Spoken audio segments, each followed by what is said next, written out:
Good evening. Angelo Capuzzi is not here tonight, so I'll be serving as chair.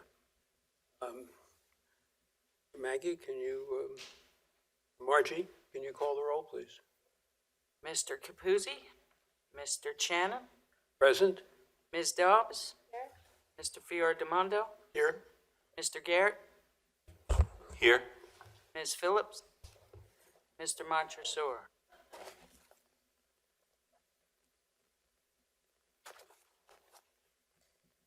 Ms. Phillips said she would try to be here soon.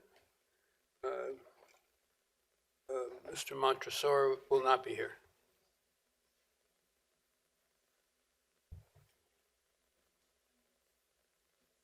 Let's all stand for the Pledge of Allegiance. Pledge allegiance to the flag of the United States of America, to the republic for which it stands, one nation, God, indivisible, liberty and justice for all.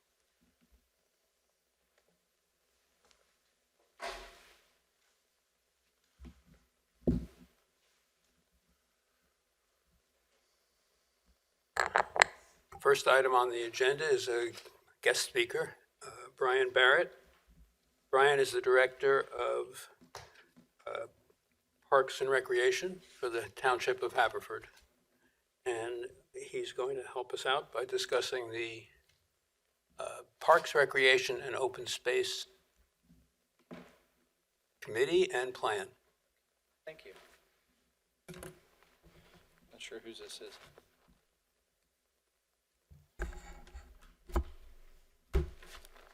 Okay, thank you. As David said, my name is Brian Barrett. I'm Director of Parks and Recreation for Haverford Township. And David had asked me if I could come to the Planning Commission tonight to explain a little bit more about what the Recreation Department and the Township's hoping to accomplish with the Parks, Recreation, Open Space Plan, and talk a little bit about the process.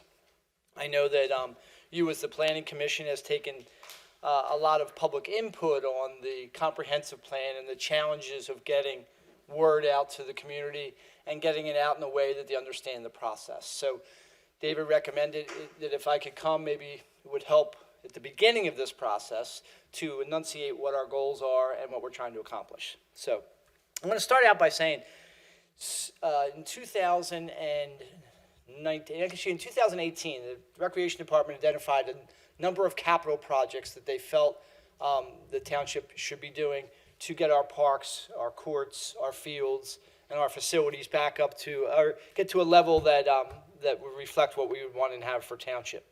And in the past 4 years, 3 years, starting in 2019, I guess that's 4 years, we've spent over $3.5 million. We've done capital projects on tennis courts. We put new lights out here, Veterans Field. We're doing a tennis court and pickleball court project over at Grange currently. We put new courts at Westgate. We put new basketball courts at Westgate, Bailey, Merwood, Coopertown, new basketball courts at Coopertown and Preston. So the township's put in significant resources into their parks and recreation facilities. So in last year, the opportunity came through a Delco Greenways grant program to apply for a grant for us to do a Parks, Recreation, and Open Space Plan. And as the department, the staff at the department, and working with Township Manager Dave Berman and Amy Cuthbertson, I suggested that this would be a good opportunity for us to establish some plans for maintenance, for ongoing capital improvements, and understanding what resources would be required to keep our facilities in the way that the residents would expect. So because we put so much money into our facilities, that comes with an obligation to keep them up, okay? So we decided we would go for a grant for a Parks, Recreation, and Open Space Plan. The township got a grant last year, awarded a grant last year that'll be, come out this year, for $100,000.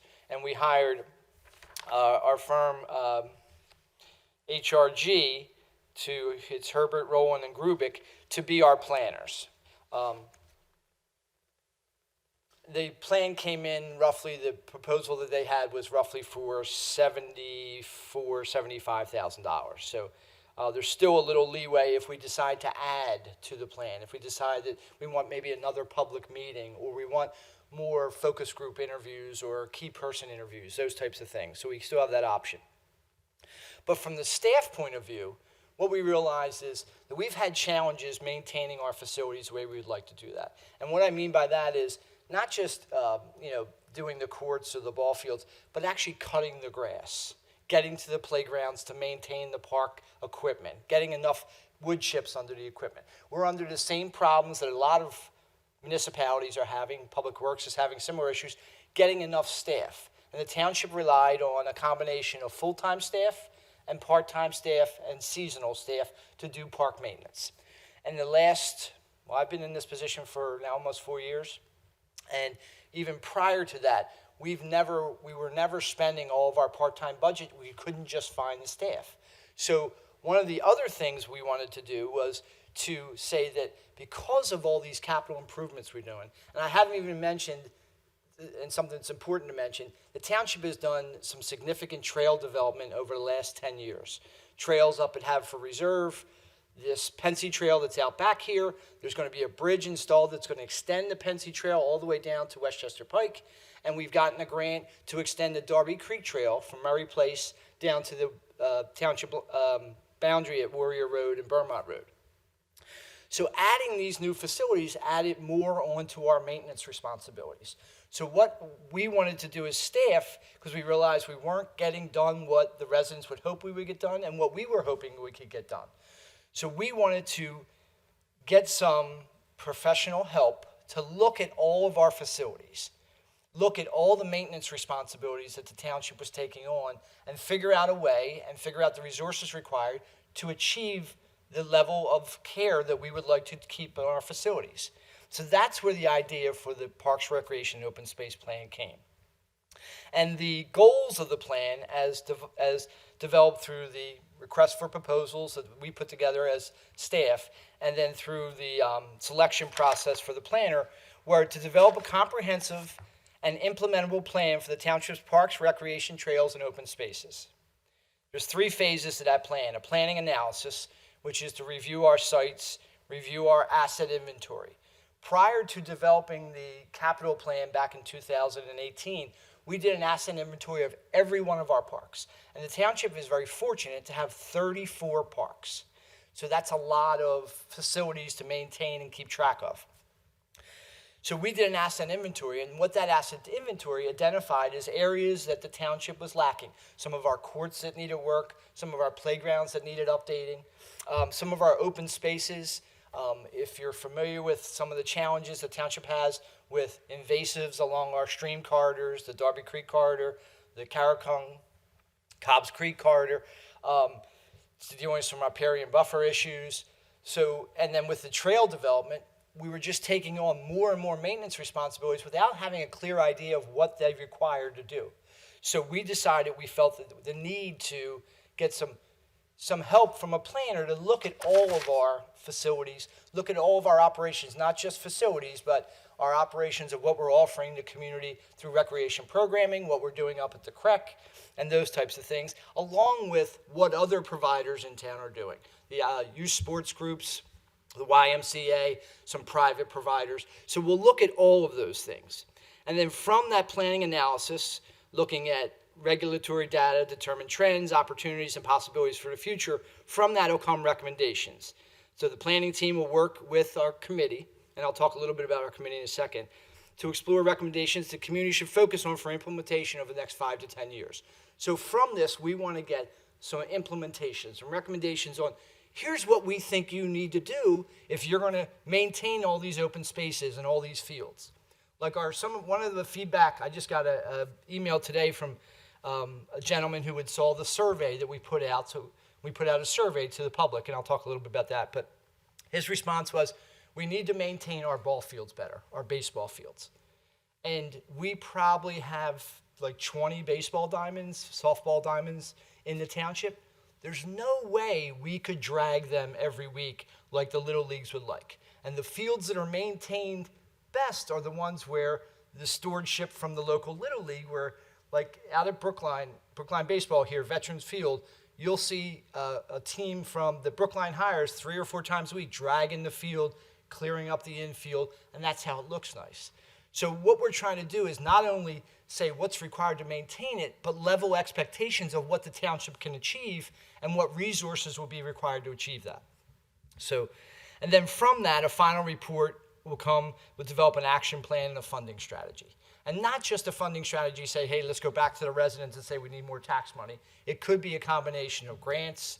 It could be looking to foundations. Like the work that's being done on this trails out here, the grant for the Pensy Trail was a DVRPC grant, a Delaware Valley Regional Planning Commission grant. The money we got for the bridge across Monell Road was a PennDOT grant. The money we got for the Darby Creek Trail was another DVRPC grant. And actually 2, because the initial Darby Creek Trail from Murray Place to the bus yard was a DVRPC grant from 2013. So that's what our overarching goals were. One of the things that we wanted to do as staff is make sure that our committee gave us a good cross-section of the community and expertise. So we asked Angelo if there's somebody on the Planning Commission that might be interested in being on our team, and David agreed to do that. We have 2 people from the Civic Council, Gail Farrelly-Cimarrod and Ben Vaughn. We have somebody from the Shade Tree Commission, Paul Davitt. We have somebody who represents our Trails group, Rich Kerr, who's been really involved with Haverford Trails. We have 2 members of our park board, and one is a planner by trade. And then we have Jerry Hart as a commissioner who represents the Parks and Recreation Committee on the board.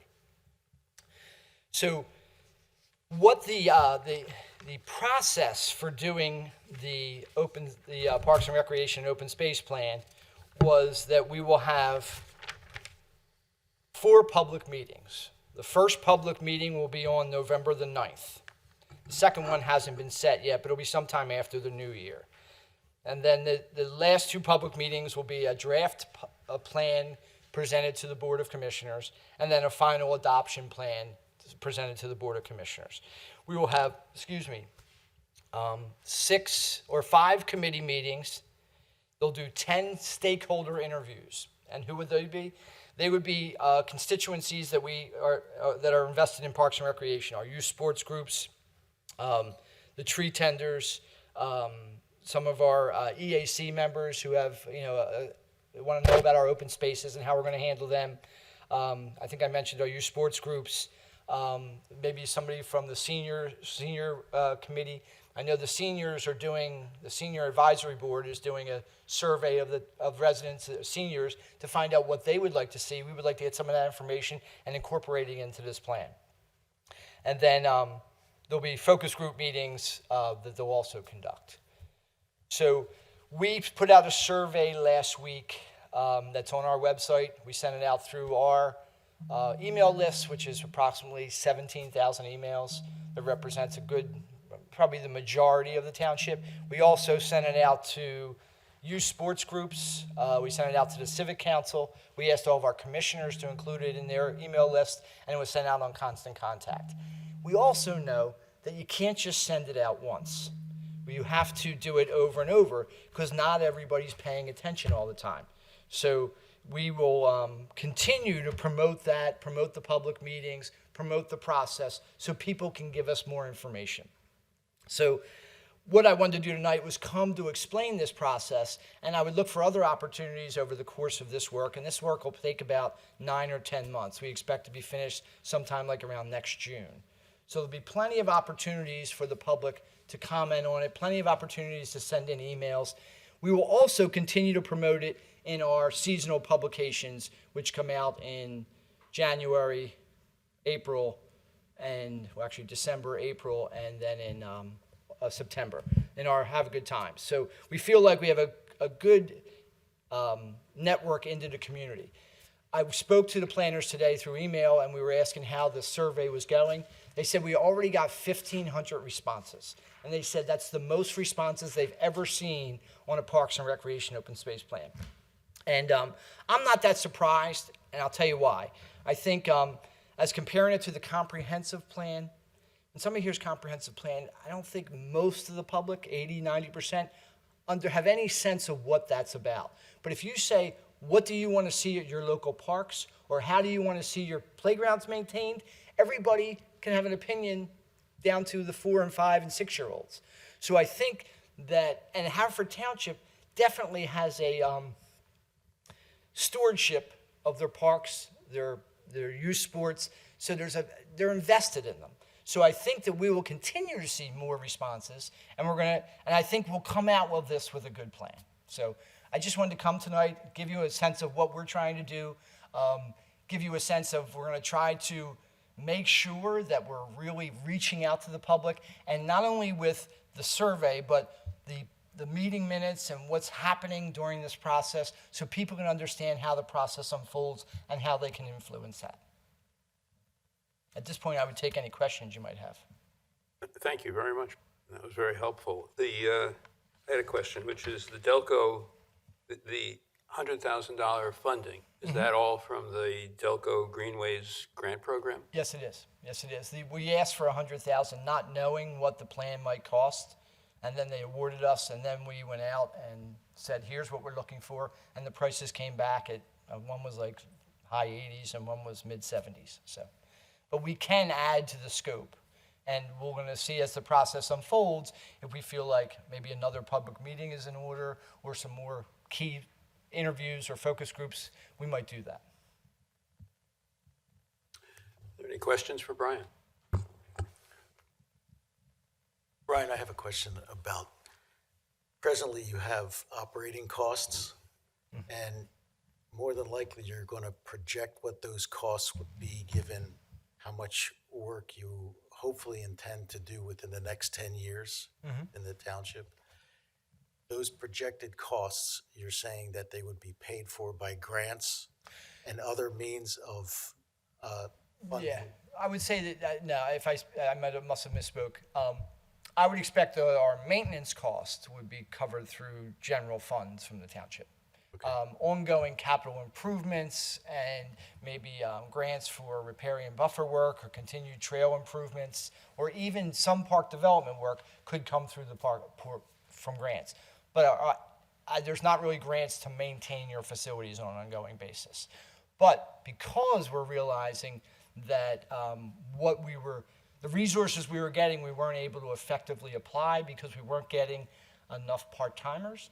So in this year's budget, I asked for more full-timers, so that, because I do believe that if we offer new full-time positions, that we will get those people, and that we can more effectively use our resources. Because of guidelines referred to in Obamacare, part-timers can only work 30 hours a week if they're with you year-round. So what we have to do is our part-timers work like 4 half-days and 1 full day.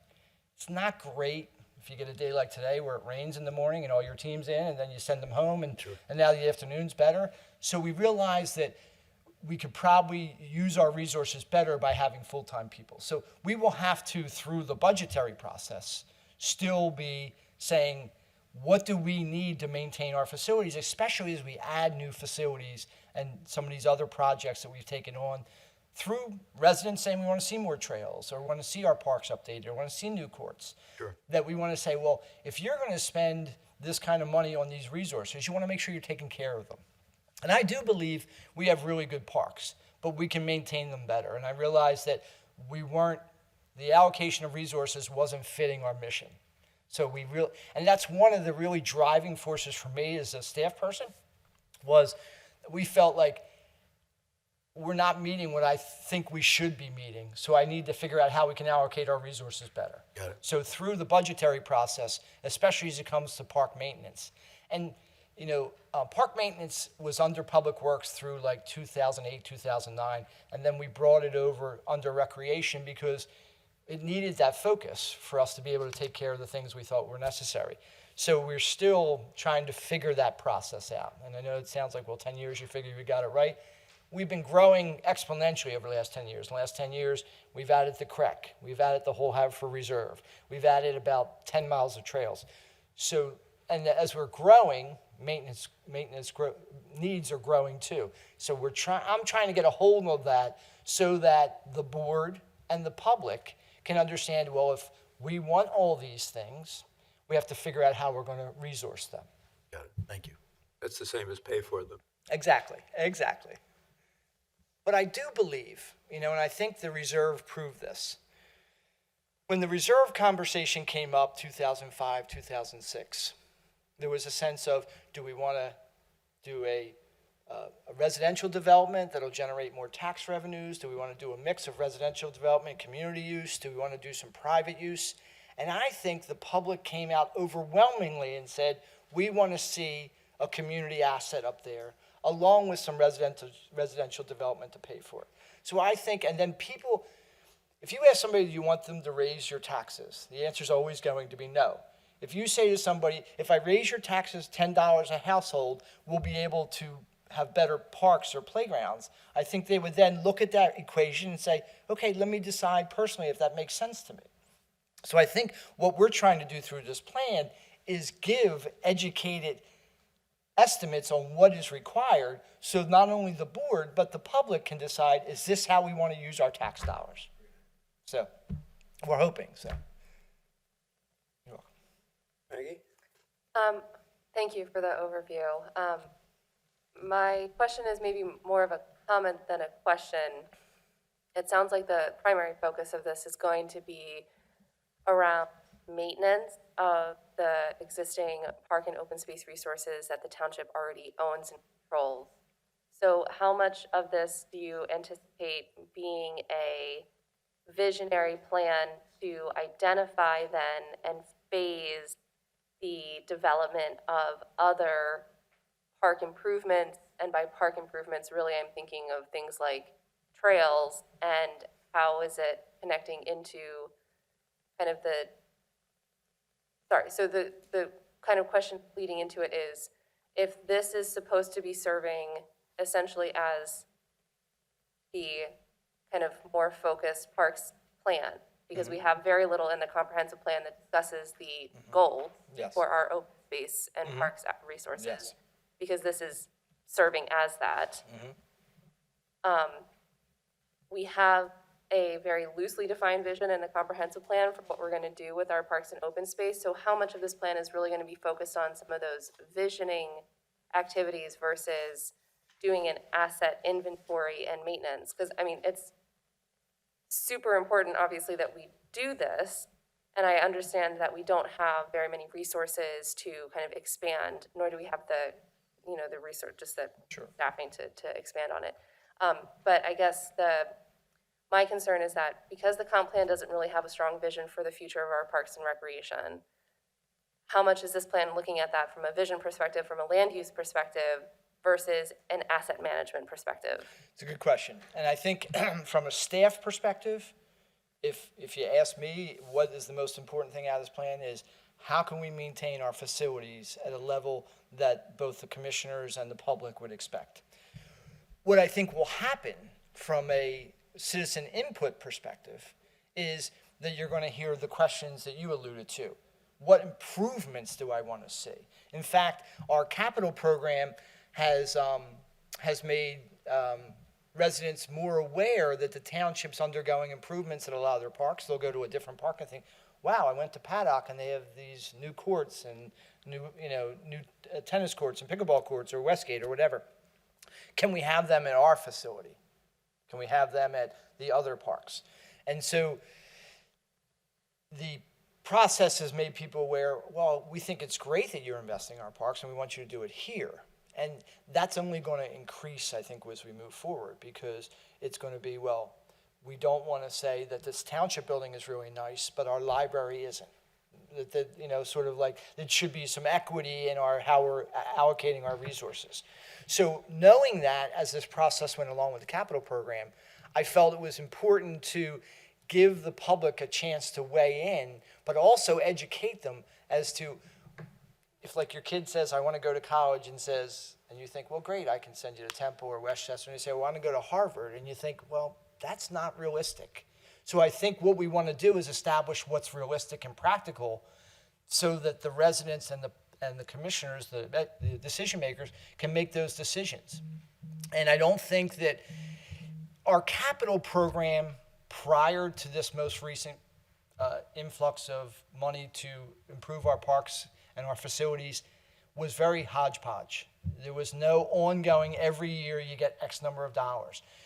Our inventory of just playground equipment, not our ball fields, not our courts, not all the turf and all those kinds of things, is probably that asset inventory, and I don't have the exact figures, but it's in the millions of dollars, 4 or 5 million under replacement cost. And if you think that each piece of equipment will last 10, let's say 10 years because it's easy for the numbers, that means you have to be investing $500,000 every year if every 10 years you're replacing $5 million. So those are the types of information that I want to put in front of both the board and the residents so they realize, okay, if we want to see parks updated on a regular basis, if we want to see our tennis courts and our lights and our ball fields updated on a regular basis, this is what it's going to cost. So getting back to your original question, from a staff perspective, maintenance is a priority that I realize we're not meeting what I would put as our goals. From what I expect to get from the residents, I think you're going to get a wish list. And with that wish list, we have to practically look at it and say what is possible. So I do think that from the public, it'll be, we want more of this type of thing. From the board, it's going to be, can we afford these types of things? And if we're going to, then we have to look at how we fund our municipal government. So I hope that answers your question. Yeah, I think so, and thank you. And I realized the question was kind of loose because I was trying to formulate it as I was thinking through it. But I guess then I would just say, because I'm not on the steering committee myself, I would just encourage you to direct the consultant to consider that wish list, because I know how the public thinks and I know how staff thinks, and because I don't know if you know, I work as a municipal staff member for. Yeah, I think I was here one day when you were Chester. going through what with the different members of the board were doing. Yeah, so I kind of wear both hats, so I completely understand that perspective as well. I guess, my thing is, putting my citizen hat on, my planner advocate hat on, I would just encourage the consultant and the steering committee as you go through this process to continue to balance that. Scope creep is really common in developing plans like this. So if there is the discussion of kind of what the wish list is, because residents, when they give you feedback, are definitely going to be focusing on that. Sure. Whereas the staff perspective is how we're going to pay for all of this. Right, sure. Is just to come up with a good way of doing that. And I don't know kind of what the answer to that might be, but just I would hope that whatever the plan says in terms of what would be added would be balancing then both the, this is like the goal that we want to achieve for our future land use, or adding certain assets to our inventory, and then kind of phasing that in terms of how you resource it, rather than focusing exclusively on kind of a narrow focus of how do we maintain what we currently have. Sure. So I don't know if this is at all helpful, but. No, I do understand. And at our committee meeting, one of the things that the planners made clear, that the plans have to be practical and implementable. To say, oh, okay, if everybody wants to see all these things updated and every 10 years you get new equipment, the costs would be significant and more than the township has spent previously. So I think that that we will come back with a plan, and I think it's up to staff to help temper some of those things. As I realize, I constantly get calls, especially about maintenance, and say, can you do this, can you do that? And I say, could we do it in your specific neighborhood? Yes. Could we replicate that around the township? No. For instance, if you look at a lot of our parks, like Veterans Field, there's fencing around the perimeter. And vegetation grows in a lot of areas of that fencing. People say, well, can you just clear that all out? Well, they don't realize that there's literally thousands of feet in the township that are like that, and we're having trouble cutting the grass on the field to keep it okay to play baseball and soccer. So I'm saying, well, if it's very unsightly or it might create a dangerous situation, we're going to look at it. But sometimes it's leveling expectations, and I think that's what you're sort of saying, that we not only, you don't want just a wish list and say how we're going to maintain what we're doing. but what can we do in the future and make those expectations in line with what the resources that we have. Thank you. Yeah. The issue, if I can report as well, the issue, as Brian said, came up at the meeting. And specifically, what is the relationship of the Parks and Recreation and Open Space Plan to the comprehensive plan? Because that was a topic discussed by the Planning Commission. And would the Parks, Recreation, and Open Space Plan, is it conceived as a part of, or an addendum to, or part of the comprehensive plan? And I think it was pretty clear for the planners that the answer to that is really no. It was the request for proposal predates the development of the comprehensive plan, and as Brian has explained, is mainly about sustaining what we have. Sure. And now, that's not to say that in the end, it can't develop some themes that would be more the vision component of a comprehensive plan. But as it's conceived now, I think, to clarify that, the answer, I think it's conceived of not as part of a comprehensive plan in the sense of a vision It's more narrowly statement. focused on the. But it's Parks much and more, Recreation. how do we maintain what we have? How do we pay for what we have? It's a much more nuts and bolts document that's going to be the Yes. end product. Yeah, it drills down into the Parks and Recreation issues way more than the scope of the comprehensive plan was ever intending to. Because I was on the steering committee for the comprehensive plan, so I was there at the beginning, and it's a very long process because it started before COVID and it's still going on. But I was aware that scope was completely different than what we would be looking at for this Park and Recreation Open Space Plan. The other thing that I haven't even touched on, but it's real, and it does dovetail with both township-wide issues or overarching issues and Parks and Recreation, is our open space along our stream corridors.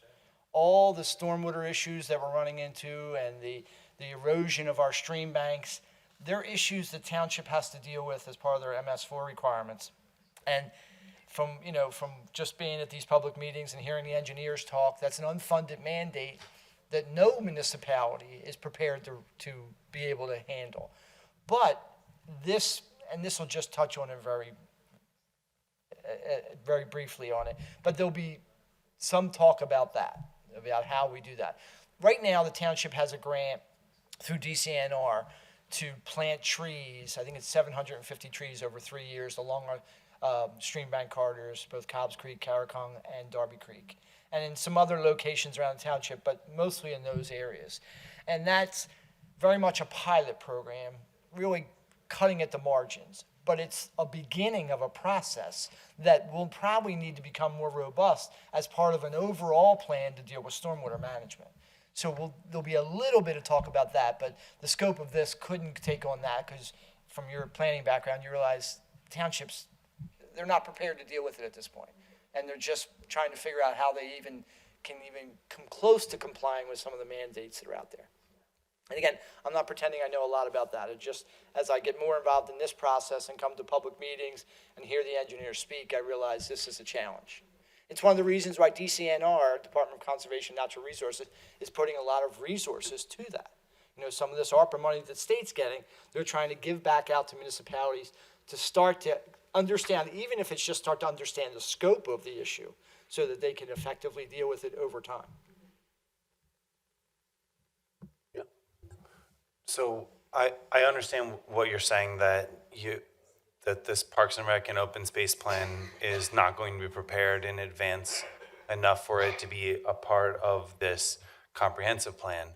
However, I believe that in that case, the Parks and Rec and Open Space planning shown in the comprehensive plan is lacking significantly from even stating the current state of what you're doing and accomplishing in the Parks and Rec department. And I think what you're doing is great.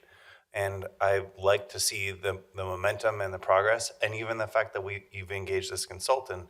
But I think that the comprehensive plan should say, we have these parks and recreation facilities, and we're continuing to develop them, and we're developing plans to operate and maintain them at a certain level, and that there is Parks and Rec and open space planning being implemented through grant-funded programs outside of this comprehensive plan this year, but in 10 years, when this comprehensive plan needs to be renewed by code, that Parks and Rec and open space plan should be an exhibit of this, and it probably should be updated, right? I think you would argue that as absolutely. well, that Yeah. you can't do this once and then not update it again in 5 years, because what you've actually accomplished in those 5 years changes. Sure. And so your open space plan needs to change. So even if we're going to say, well, it's not part of this, I kind of disagree. I'd like for it to be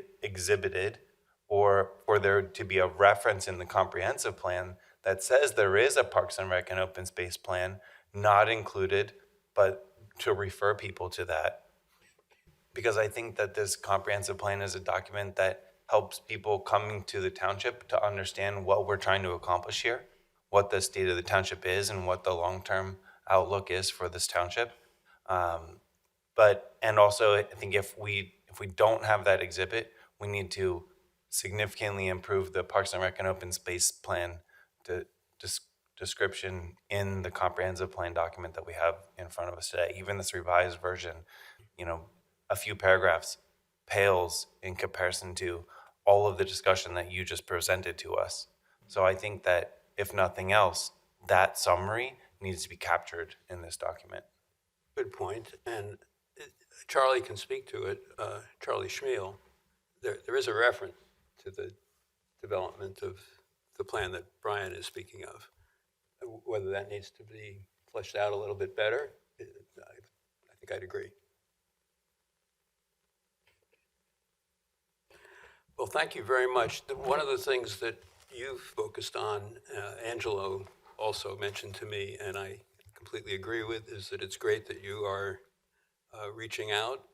One of the things perhaps the Comprehensive Plan Committee has learned is you've got to do that at an early stage. And I think you've gone to school on that. Sure. And are doing exactly that to enhance the buy-in of the community. And in fairness to the Comprehensive Plan Committee, and we already have a vehicle to reach into the community because we do it constantly. Every time we offer a program, we're reaching in the community and saying, here's a service or program we're offering. Tell us, give us feedback whether you like it, whether you want to register for it. So we have some advantages, but I do believe that, in going to a couple constituent meetings over the last few weeks, and this came up frequently, that let's figure out how we learn from what we've done before. And so hopefully we can make this. But I do believe that also the people are more inclined to comment on things that they think they understand. And I think the challenge for the comprehensive plan is that, at least from what I've seen, the comments I've seen, that's something your average citizen isn't really sure what we're talking about. And having gone to the meetings, I learned a lot about what a comprehensive plan does, and even more about what it doesn't do. And it's really not a direction to say, here's what you have to do.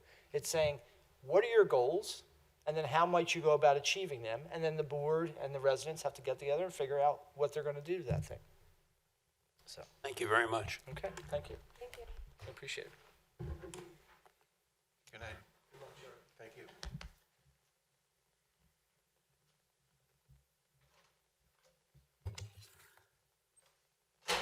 Charlie, I think you're up. So the next item on the agenda would be Charlie Schmiel's report on the second draft of the comprehensive plan. I mean, I can go through things and highlight them for you, but I think the initial question is, does anybody have any comments or questions on their mind?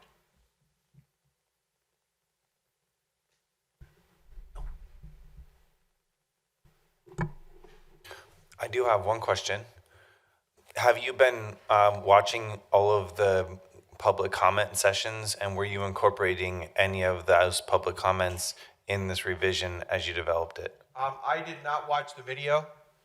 I communicated with Angelo about what was happening at the meetings, and he gave me a verbal summary of the meetings I did not attend, but we mainly responded to the written comments in the meetings I was at. If there's things that occurred at the meetings I was not at that people wish to provide, we can do additional revisions. But no, I did not watch. I'm sorry, when you say written comment, are you talking about all the written comments that were submitted to the comprehensive plan Yes. email address, but not the verbal comments that were presented to the to the planning commission My in these understanding is sessions? that the verbal comments at the meetings I did not attend primarily addressed people's fears about eminent domain and government intervention on the Eagle Road corridor. Was that a correct understanding? I think that would probably not be sufficient to describe the many, many hours of public comments we have endured here. Okay, I mean, I can certainly go back and watch the videos. I was at 2 planning commission meetings, and we went through probably 100 pages, 150 pages of comments that we received.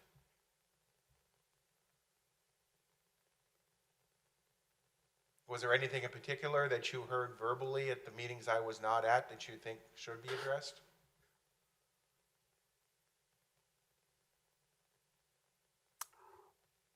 There was just so much. A lot. There was so much. You know, we've just received this revision, and I'll be reading it and trying to highlight the areas where I think that we probably should have made revisions, and we're not seeing revisions now. But to be able to tell you right now where you haven't captured something that the public felt strongly about, I think it would be premature to say something like that.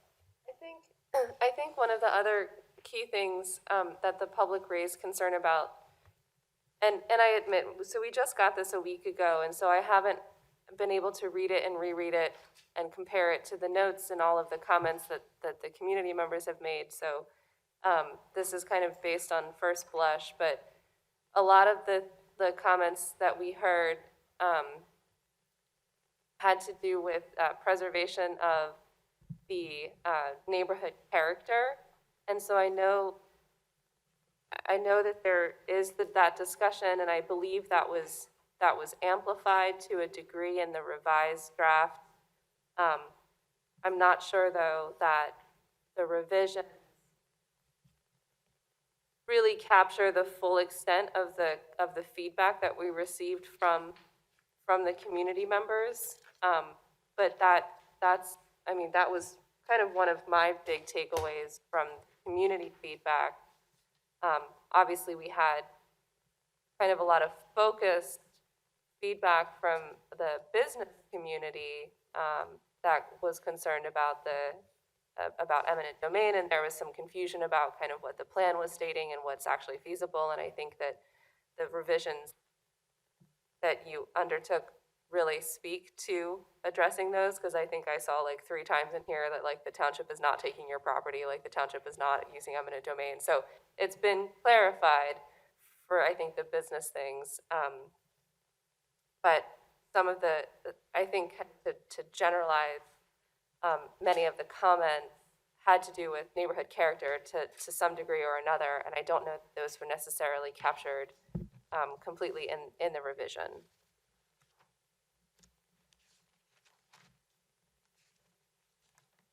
But again, there was just such a diverse set of comments and concerns expressed to us by the community. And like I said, I have personally not had enough time to go through the revised draft to kind of compare that the revisions have adequately addressed those particular concerns that were raised. I mean, one example of how we try to address that issue is on page 6. You can see in italics some of the revisions that were made in that area. We can elaborate upon that certainly, but we did intend to capture some of those concerns and to clarify to people that we're not proposing any density increases except in a few of the areas where there's a proposal for a mix of neighborhood commercial residential redevelopment being allowed as an option. Other than that, we're not proposing any density increases in the township. Does the revised version deal specifically with the stretch of, or change what was in the first version, which I haven't gotten through the whole thing either, did it make changes to what was said to the section of Haverford Road between Landover and Haverford College to clarify that the commercial development on Haverford Road was kind of the other side, the Eagle Road side of the Ardmore train station, as opposed to all of Haverford Road? Correct. For instance, one of the revisions we made, which is in italics on page 10, is we clarified that the office residential was an office single-family residential, because people were fearful of having apartment developments, new apartment developments on the upper northern part of Haverford Road. And we clarified that we're not proposing any extension of business uses, apartments, or new institutional uses into areas that are currently zoned for single-family detached houses along the northern portion of Haverford Road. So that was one Charlie, of the excuse me, clarifications. where are you on? I'm on page 10. Yeah. Towards the bottom of the page, office, single-family residential.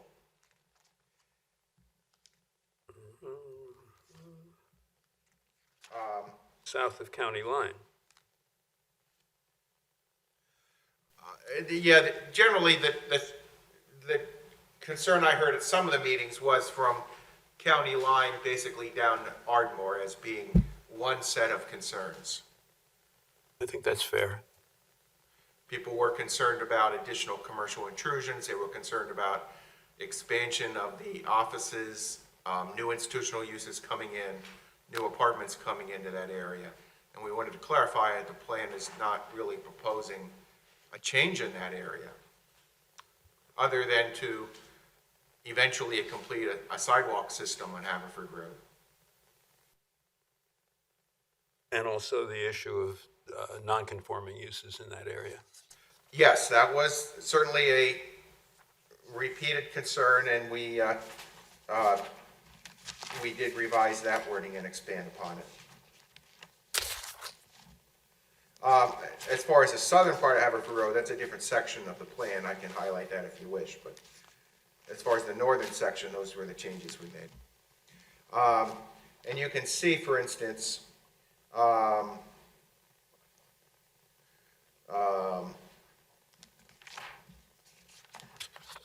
one of the things we can elaborate upon is discussion of zoning provisions that can be done to have more context if there's infill development in an existing neighborhood. I think we did add that somewhere, but I'm having trouble finding it, but we can elaborate upon that. What happens is, under the planning code, under the traditional neighborhood development provisions, you can use that to require front porches, to mandate setbacks, to regulate the location of garage doors and driveways.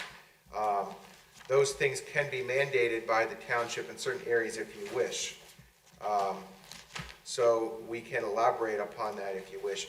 At the same time, there's some people who don't want any construction. You know, even if the neighbor has a double wide lot and they want to do a subdivision and the subdivision meets the zoning ordinance, some people don't want to see any construction at all in their neighborhood, and we cannot stop that. There needs to be some provisions for reasonable infill development that meets the ordinance. Angelo asked me to pass along 3 comments that he had. I think some of them we've covered, but I'll repeat them if they've already been covered. His first issue was infill development. He recommended that the plan say, establish minimum guidelines and design standards for new houses in established neighborhoods to respect the general nature, character, and appearance of those houses adjacent to the new development. Second, parking encroachment into neighborhoods. Continue to monitor and evaluate parking conditions along streets in neighborhoods adjacent to institutional and commercial uses, which may adversely impact pedestrian and vehicular safety and accessibility.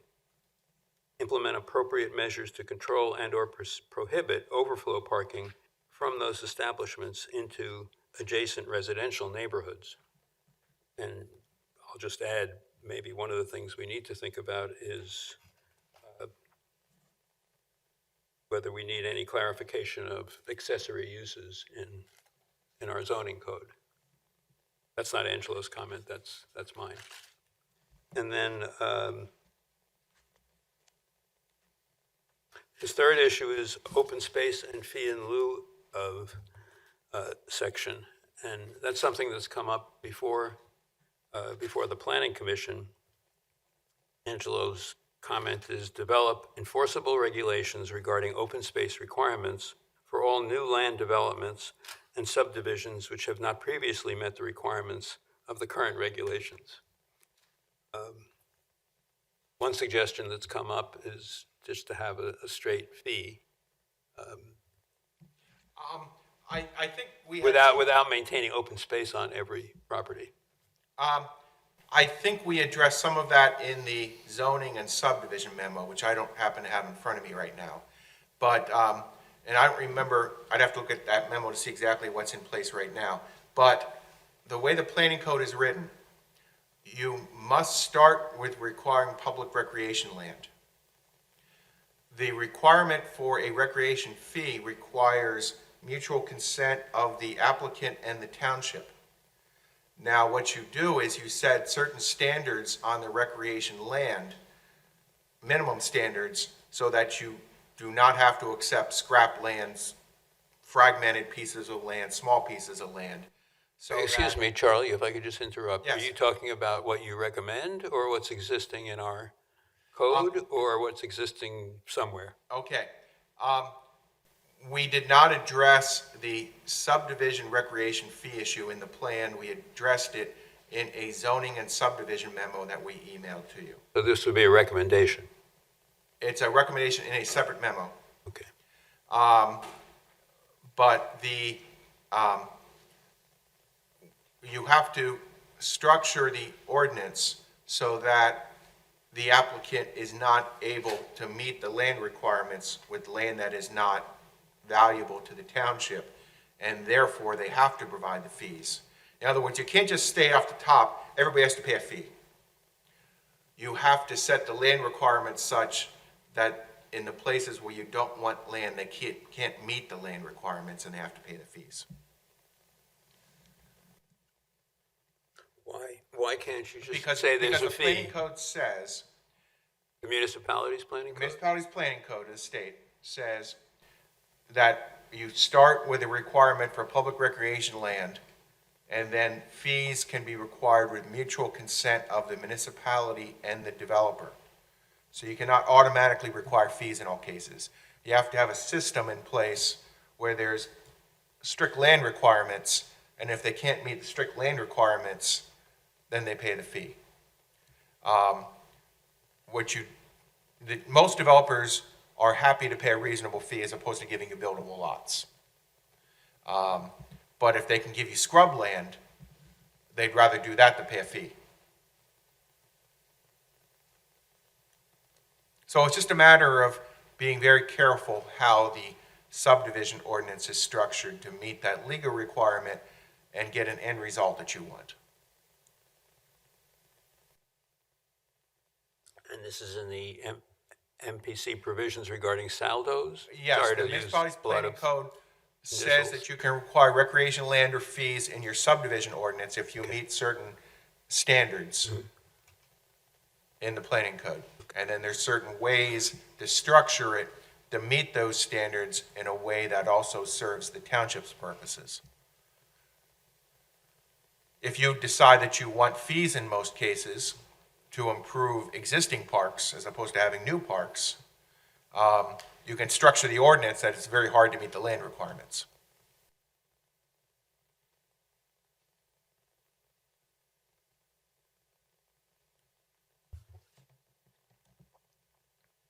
I have a totally separate question. I was going to mention the issue of zoning.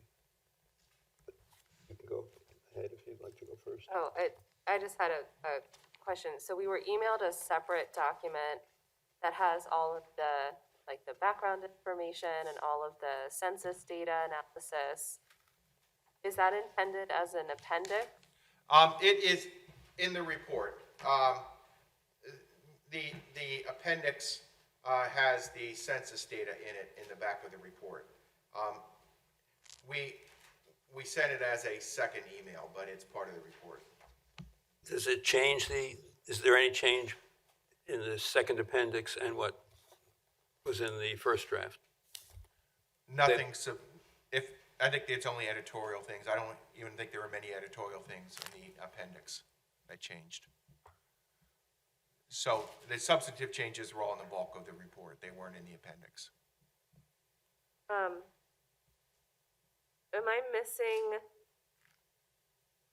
I missing like a table of contents for the appendix? Because I don't see one that goes right from page 63, putting this plan into action, right into the citizen survey. We can add a divider page if you wish. When you look at the main contents page, the appendices are listed there in the main contents page in the front.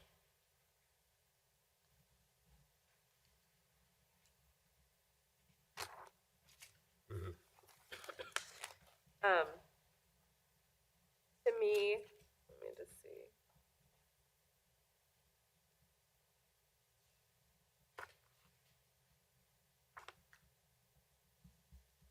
Oh, I see, okay.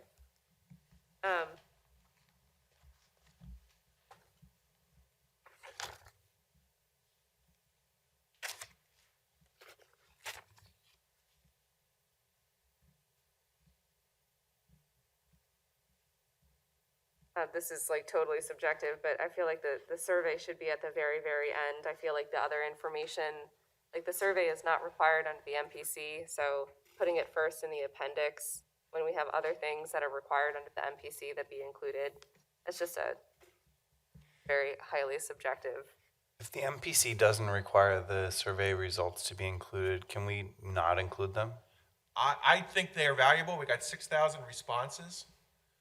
Yeah, I've I think typically they are included, important, and there are many things in the plan that are based upon the survey results.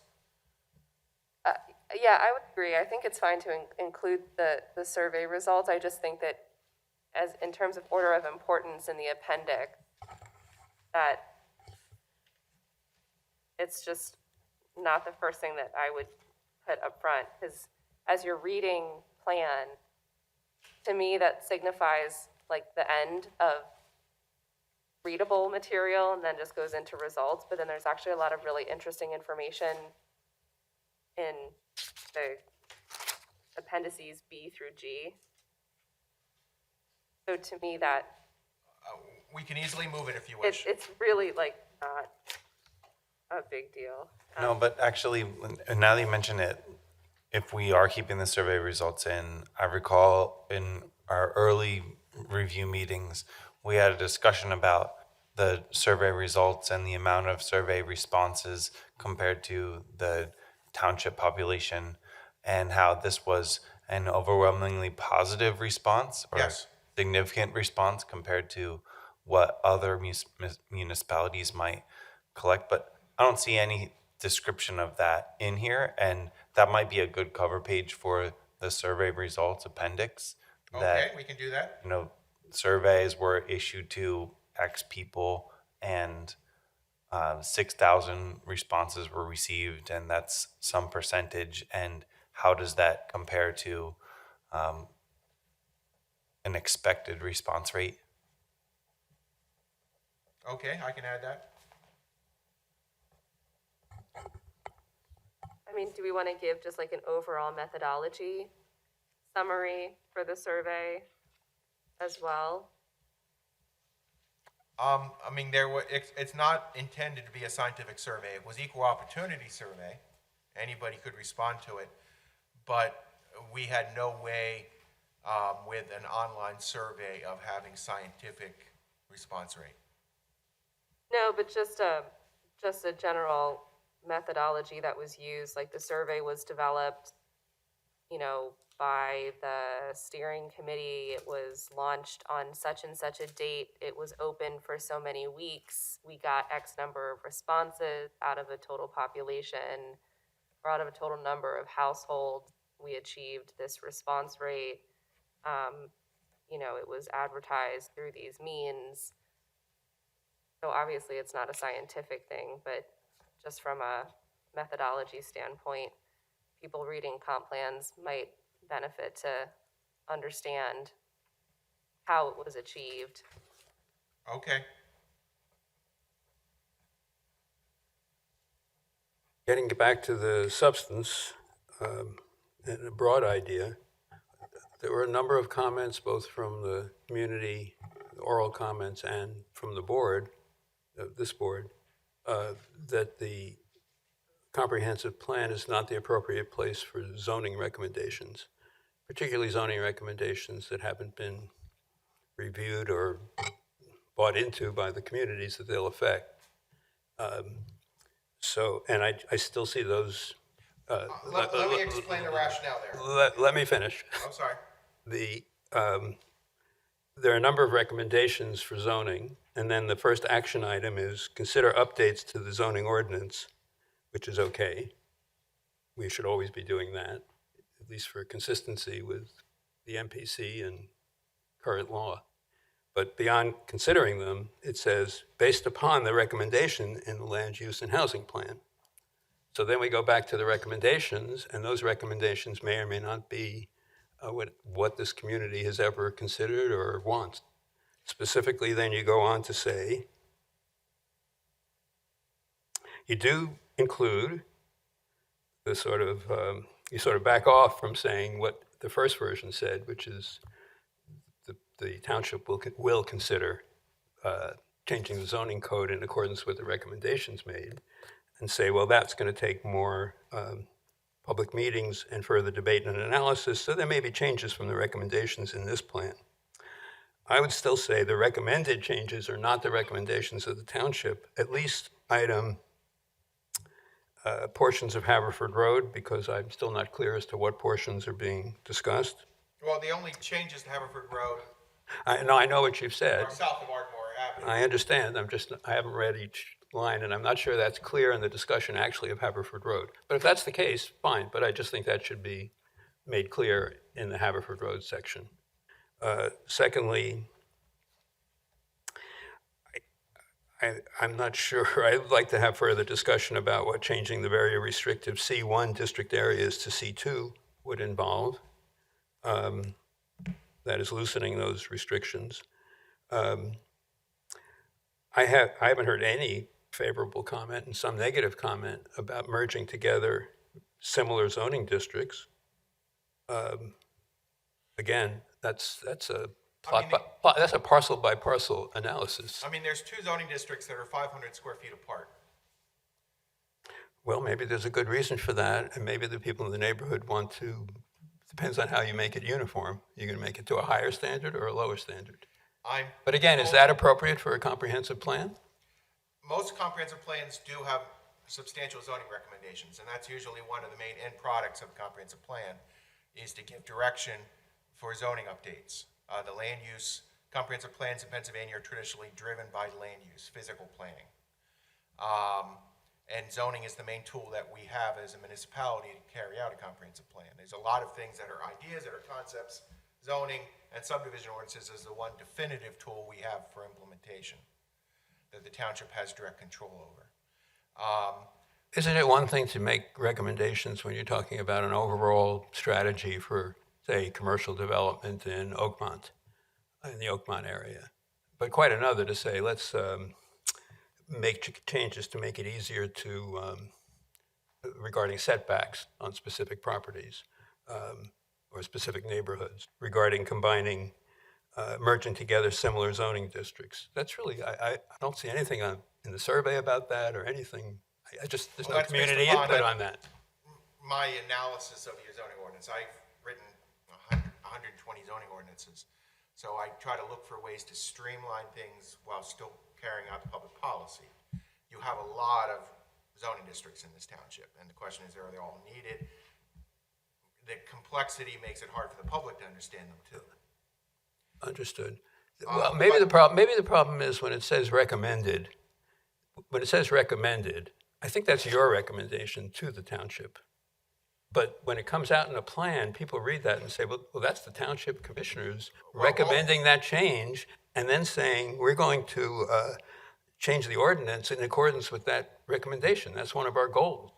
And I don't think that's the goal of the commissioners, or should be, Well, at this stage. The land use recommendations were discussed by the comprehensive plan committee in pretty much detail.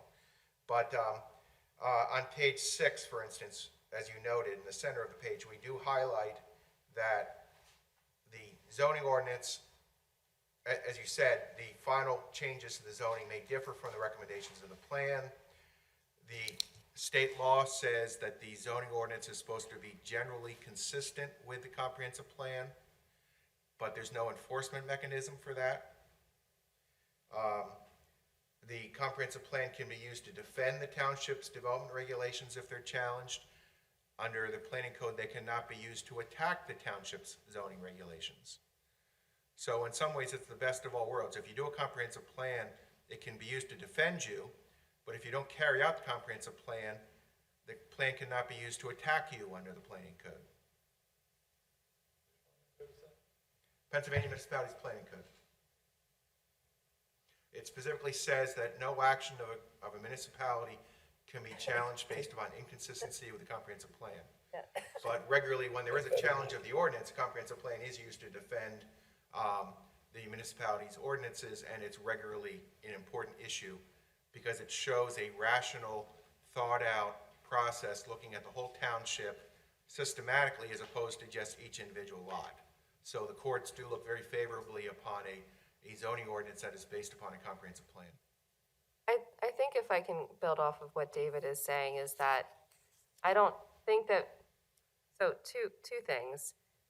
There was additional caveats, as you just explained, added into the plan here, which is fine.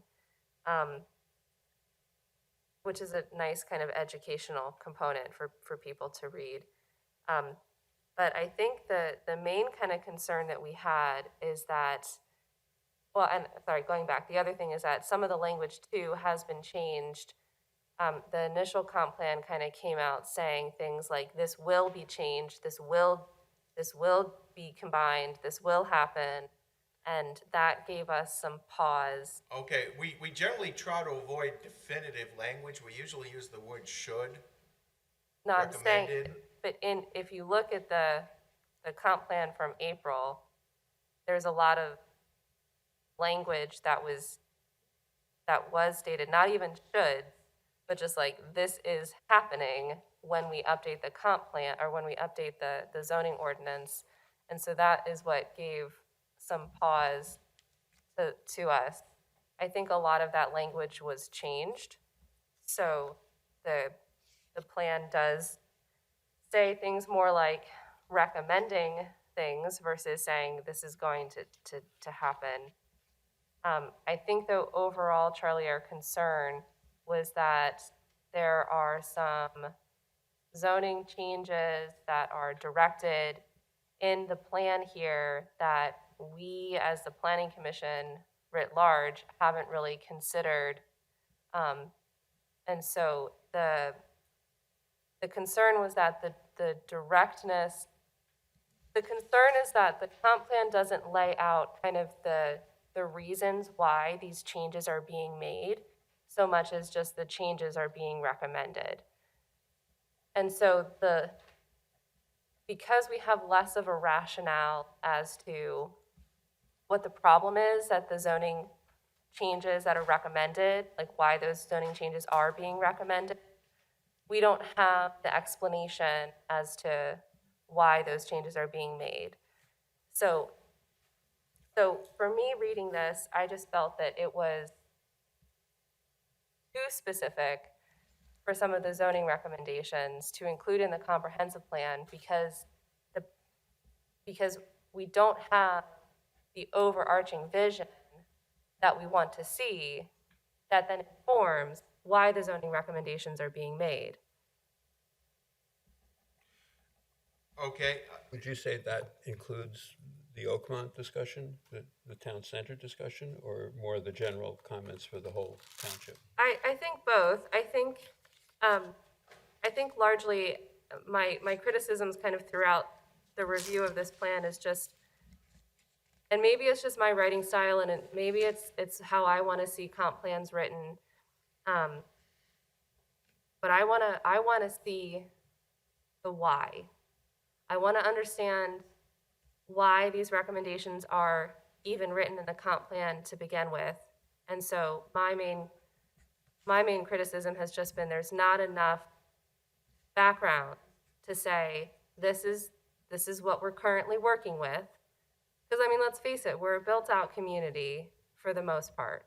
We don't have large tracts of land that are, green fields that are going to be developed. That's why the plan emphasizes probably about 10% of the land area.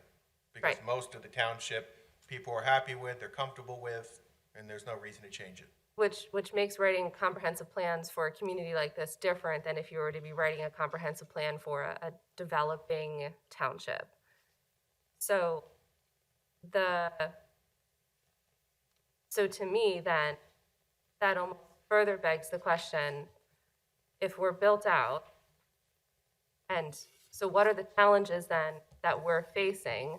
And again, I do want to give credit that there were revisions that address that a little bit more. But the why is still missing from a lot of these things. So for like the town center, there's no kind of preliminary discussion to say, community residents stated they wanted more community space or more events, something like, what's the reason why we're even jumping into creating a new town center to begin with? So I feel like that There kind of- were many comments in the survey that people wanted a town center, they wanted a center focus, they wanted a sense of community. And there were comments received from the people who organize special events that we need a space. So that doesn't make it into the comp plan though. And so that's kind of where, to me, the justification is missing to explain why we're even looking for this land use, why we're looking for this amenity, why we're looking for this change to begin with. So I'm not saying you have to write like a big fluffy thing that talks about all of these things. I just feel that a lot of these changes are hard to support when we're just kind of like, some of it looks like it's just spitballing. And I know that there's a lot more thought and effort and like background that went into why these recommendations are in here. It's just not making it through in the plan as it's written. Okay, we can do more explanation and reasoning. But to give you another example that was raised, the Haverford Road corridor south of Wynwood, well, in the area of Wynwood Road, a lot of people commented that it does not function well, that it is, in addition to be congested, it's unattractive. It brings down the area. And one of the reasons for that is that the zoning's too restrictive. The only thing you're allowed to do on portions of the Wynwood Road corridor is offices. And there's no office market, especially not there. So we need to make sure that we provide enough range of uses so that the private market can function and so that we can bring in redevelopment opportunities for an area where people would like to see change in the surveys. Where is that one discussed? You know what page? That is discussed in the Wynwood Road section. Give you a page number in a second. That's page 13, the Eagle Road corridor. Well, actually, I'm talking Haverford Road now, I should have clarified.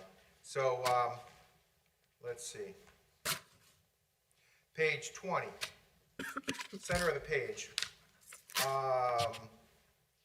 Section of the corridor, Haverford Road, south of Hathaway, is zone C1, limited commercial. The C1 district does not allow reasonable range of uses, unnecessarily restrictive. The C2 district, which is nearby, does allow a reasonable range of uses. So the suggestion is to change the C1 to C2 so that you're allowing enough uses to bring in the investment to redevelop that segment.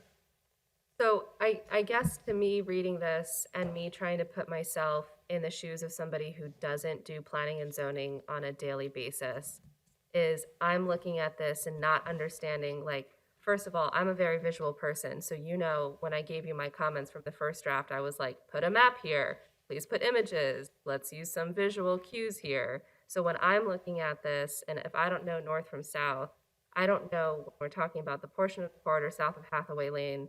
Like, I have no clue where that is. I need a map to help guide me to where that is. Second of all, if I don't live in that area of the township, I have no clue what kind of development exists on the portion of the corridor south of Hathaway Lane looks like. So we don't have a description, again, of the existing conditions. So this is where I'm looking at this saying, I have no idea, unless I were to live in this area, walk this area, drive this area, know what it looks like. I'm reading this, and I don't know, maybe it doesn't matter. Maybe the commissioners don't really care that not everyone can read this and understand exactly what it is, because the people, staff who are in charge of managing this know what's going on.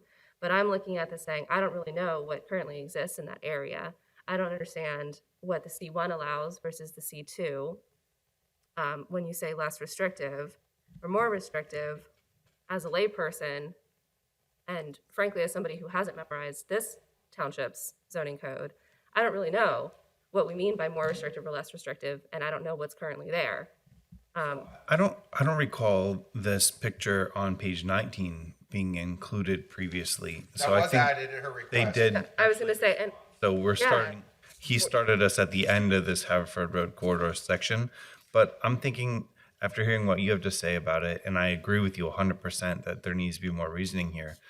Should it be more like a discussion of this Haverford Road corridor and what could be done here? See appendix for proposed zoning revisions to that particular area to facilitate. well, I don't think that it needs to be an appendix. Like, I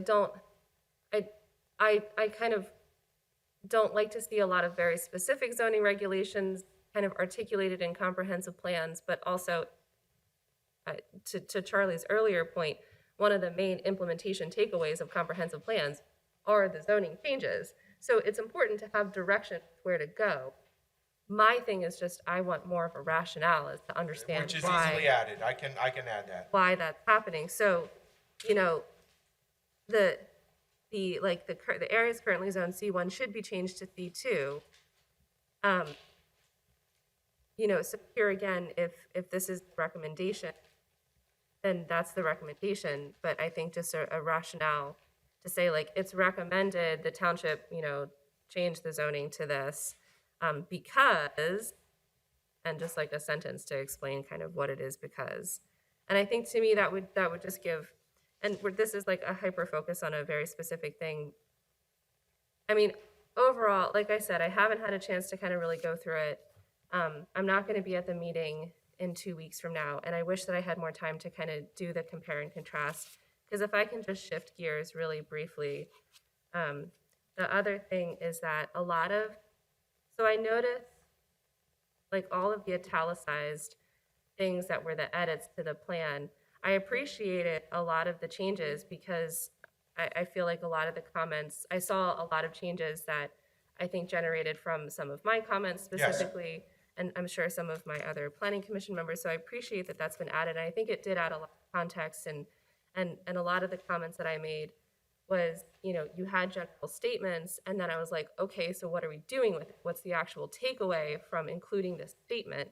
And so now we have more of a takeaway. So I appreciate that, and I think it kind of creates a much stronger plan, and it gives us kind of talking points that we can point to.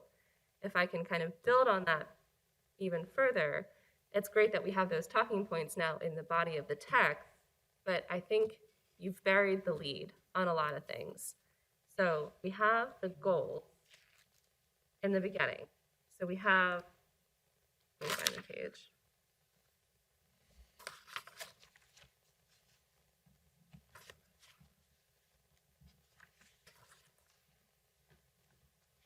Oh, and I still, before we move away from the land use, I still have an issue with the title. Draft October 2021 Comprehensive Plan is the title of the map.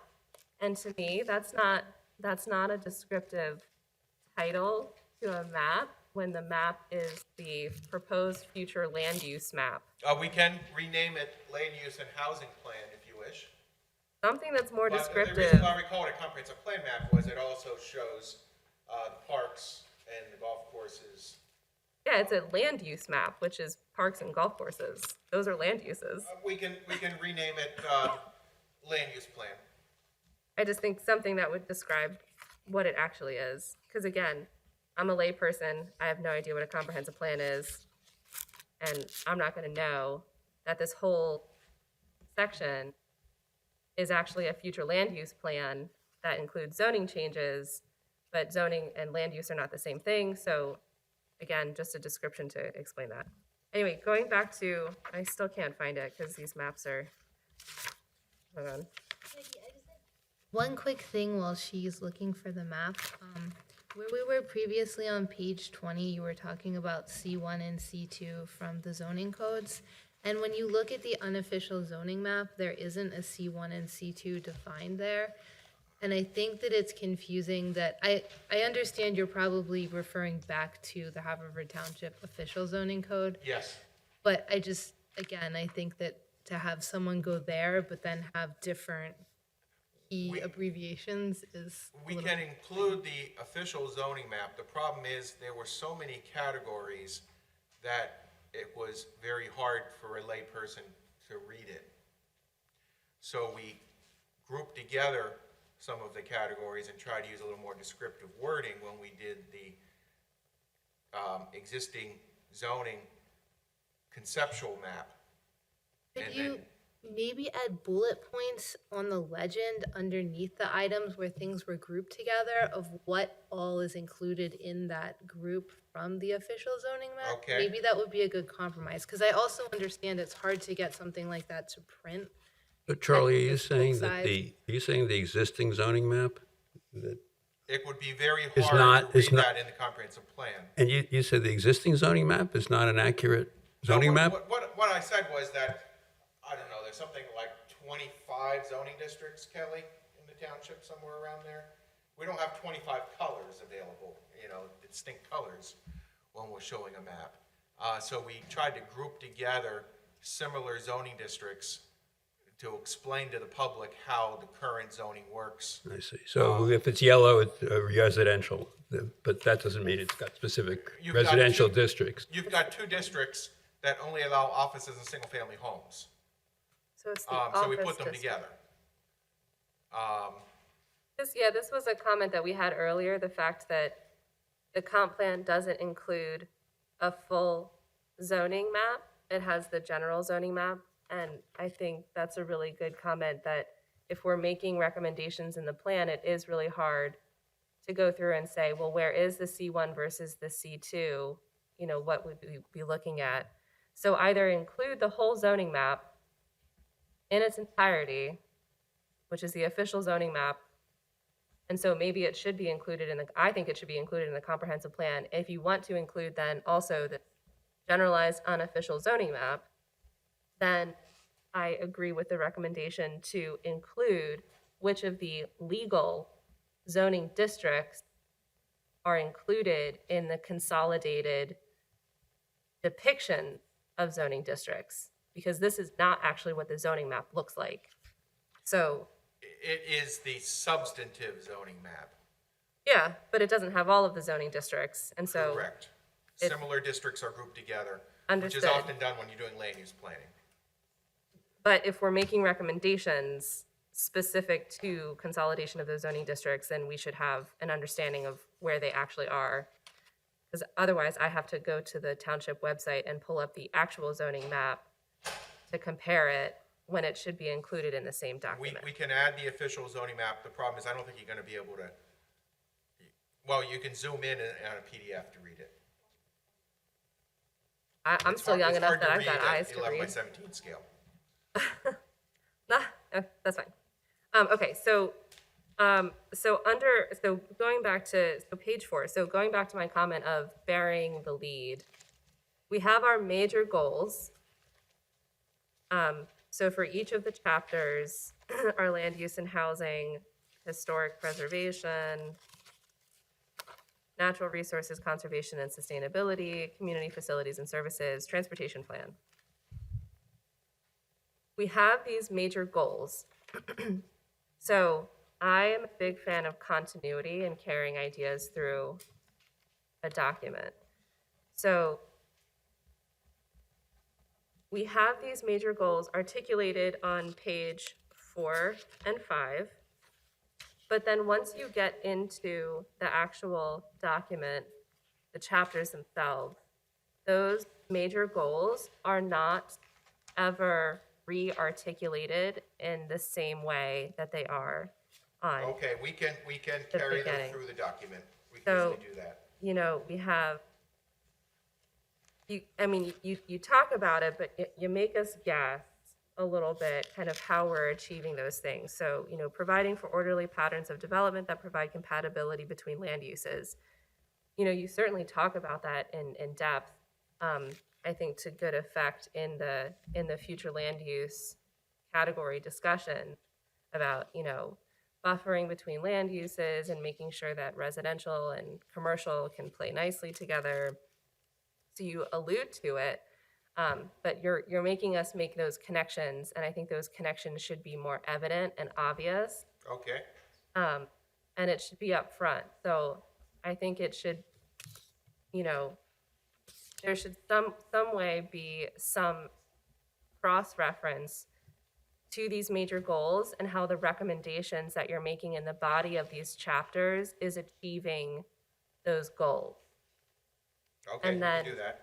And then at the very end, we have our implementation chart, which also uses different language than the major goals that have been articulated.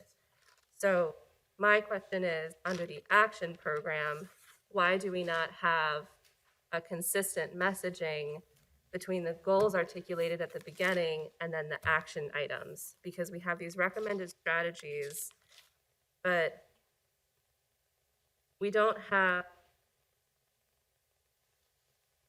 I don't really, I just generally feel like there's some good points that are made in the chapters themselves, but they're not referenced to these major goals that we've articulated in the beginning, so it's not clear how these recommendations are achieving these goals that we've set out for ourselves. And then in the actual implementation, in the action plan, we don't have very many specific action plans. These are all very broad and all very general. And so it's very hard, I think, when we go to evaluate on a yearly basis how we've been achieving these goals from the comprehensive plan. We don't have a good checklist to say, yes, we've done this, because this is like such a huge policy kind of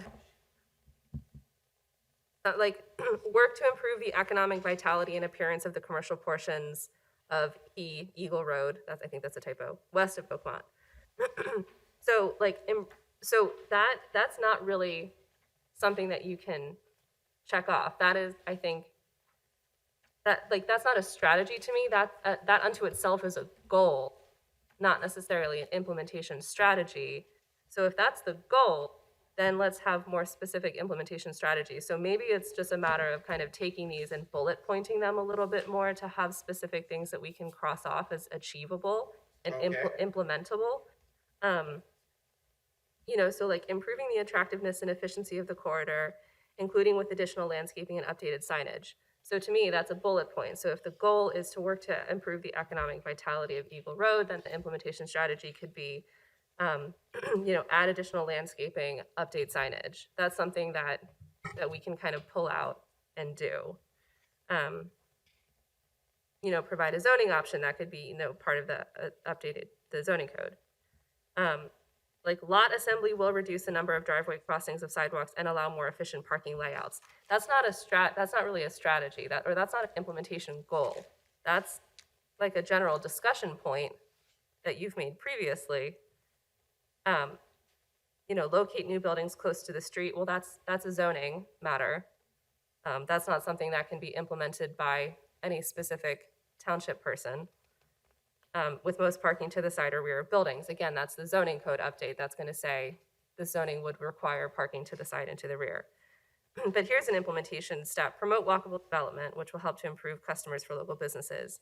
Again, like, which will help provide customers for local businesses. That's not an implementation strategy. That belongs, I think, to me in the body of the text. So I'm looking at this from a perspective of how are we, as a Township Planning Commission, supposed to look at this implementation chart and pick out achievable, implementable strategies. Excuse me, Maggie, excuse me. Could you stay a moment? Because I do want to, people were kind enough to come tonight. I know it's been a long meeting, but the next item is for comments by the people who are here. So if you do want to make comments, we encourage them and welcome them. Can you hold on? Pardon? Up to you.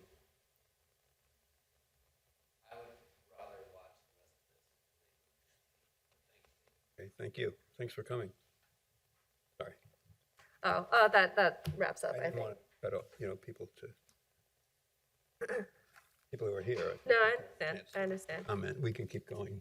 Well, I can't keep going because I'm tapping out soon. All right, So anyway, why don't you finish up where you were? So to wrap up, I think that as an implementable comprehensive plan, and Charlie, I don't know if you were at that session at the APA conference. I was at part of it, but I've heard it before. Go ahead. When we're looking at our goals of an implementable comprehensive plan, one of the recommendations that they made, the APA, American Planning Association Pennsylvania chapter, we just had our annual conference last week. And so I was at this conference that was all about an implementable comprehensive plan. And so one of the recommendations that they made was if you only have your implementation strategies in a chart at the back of the comp plan, then it's not going to be as strong of a plan as if you weave those right up front, in your face. This is our chapter on land use and housing. These are the goals, and this is how we're going to achieve it. So I think to bring out those goals that we've already articulated, to show how the text and the good points that we're making in the chapters are achieving those goals. So then the implementation chart at the back is something that we can pull out and use as our checklist for how we're going to get to that point. And that is how we're going to achieve those goals through these specific implementable implementation steps that are not kind of these broad policy goals, but the actual things that we're going to adopt, the plans that we're going to pursue, the zoning changes that we'd like to amend, or whatever the case might be for that particular action item. Okay. Okay, I'd like to just conclude on the zoning issue that I raised before, and just to put a point on it, and then allow anybody else on the planning commission to comment, but particularly the people who've been kind enough to come here and patient enough to sit through the discussion. Again, to be specific, I appreciate that you did make some changes to the zoning action item and to the discussion of the neighborhoods that came out of the discussions that the comments that I and others made. I did see some of that so far. I still have a problem with considering update. I'm okay with considering updates to the zoning ordinance. I don't like based upon the recommendations as they exist. I think the specificity should not be in there. What I proposed, again, in my comment, I said, these should not be township policy at this point, to be implemented by a change in the zoning code, which is what the first action item is proposing. The recommendations for zoning changes involve competing policies, can be highly controversial, as we've seen, and may have far-reaching effects on specific properties and the character of blocks, neighborhoods, and the community and individual communities as a whole. The draft's proposed changes, zoning changes to existing residential neighborhoods and bordering parcels do not reflect, as far as I know, the expressed views of the affected communities or the buy-in of their residents.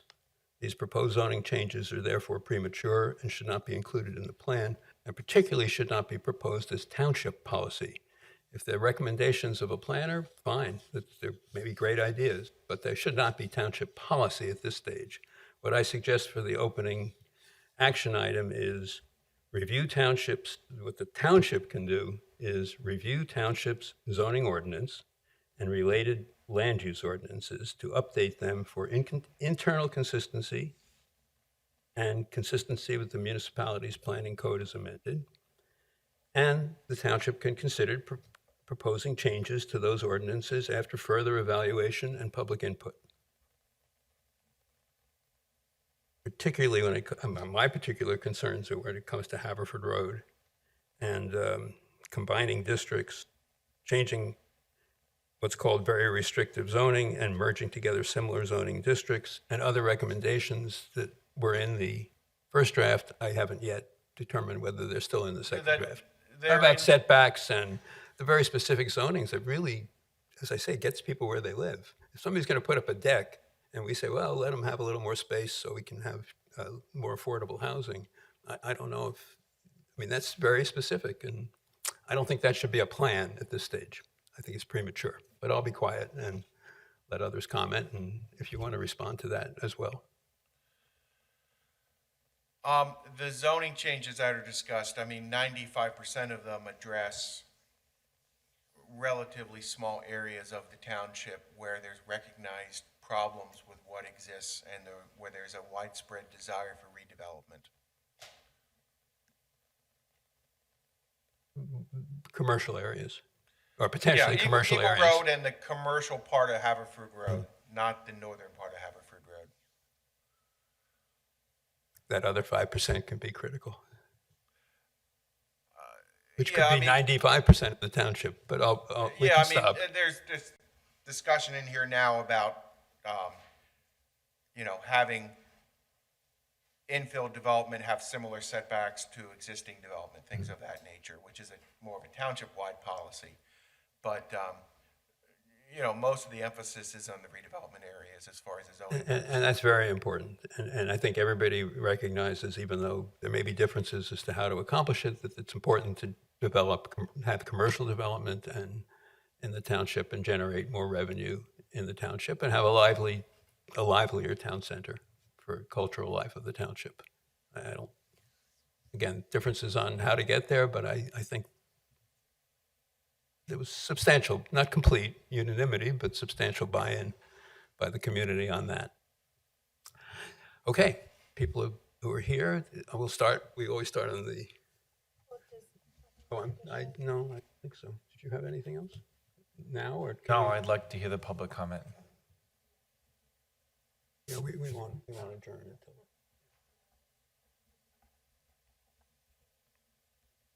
Starting on this side of the room, the right side of the room? Yes.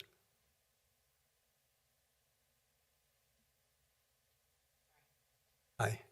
My name's Dory Dowdy, Rosewood Lane, Havertown. I didn't know you guys were having this meeting tonight because I thought it was canceled, so we got here late. Sorry. I think there was one meeting that was kind of back and forth between Angelo. Not that this has anything to do with the plan, but I would have liked to have been here earlier, though. But I was told, and then I looked on the schedule, and there wasn't any agenda meeting minutes to when you click on it.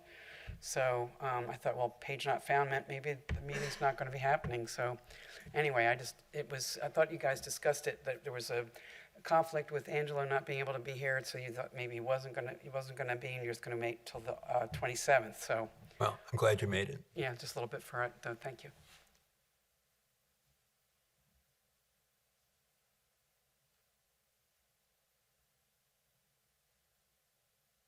No one else on the door side of the room?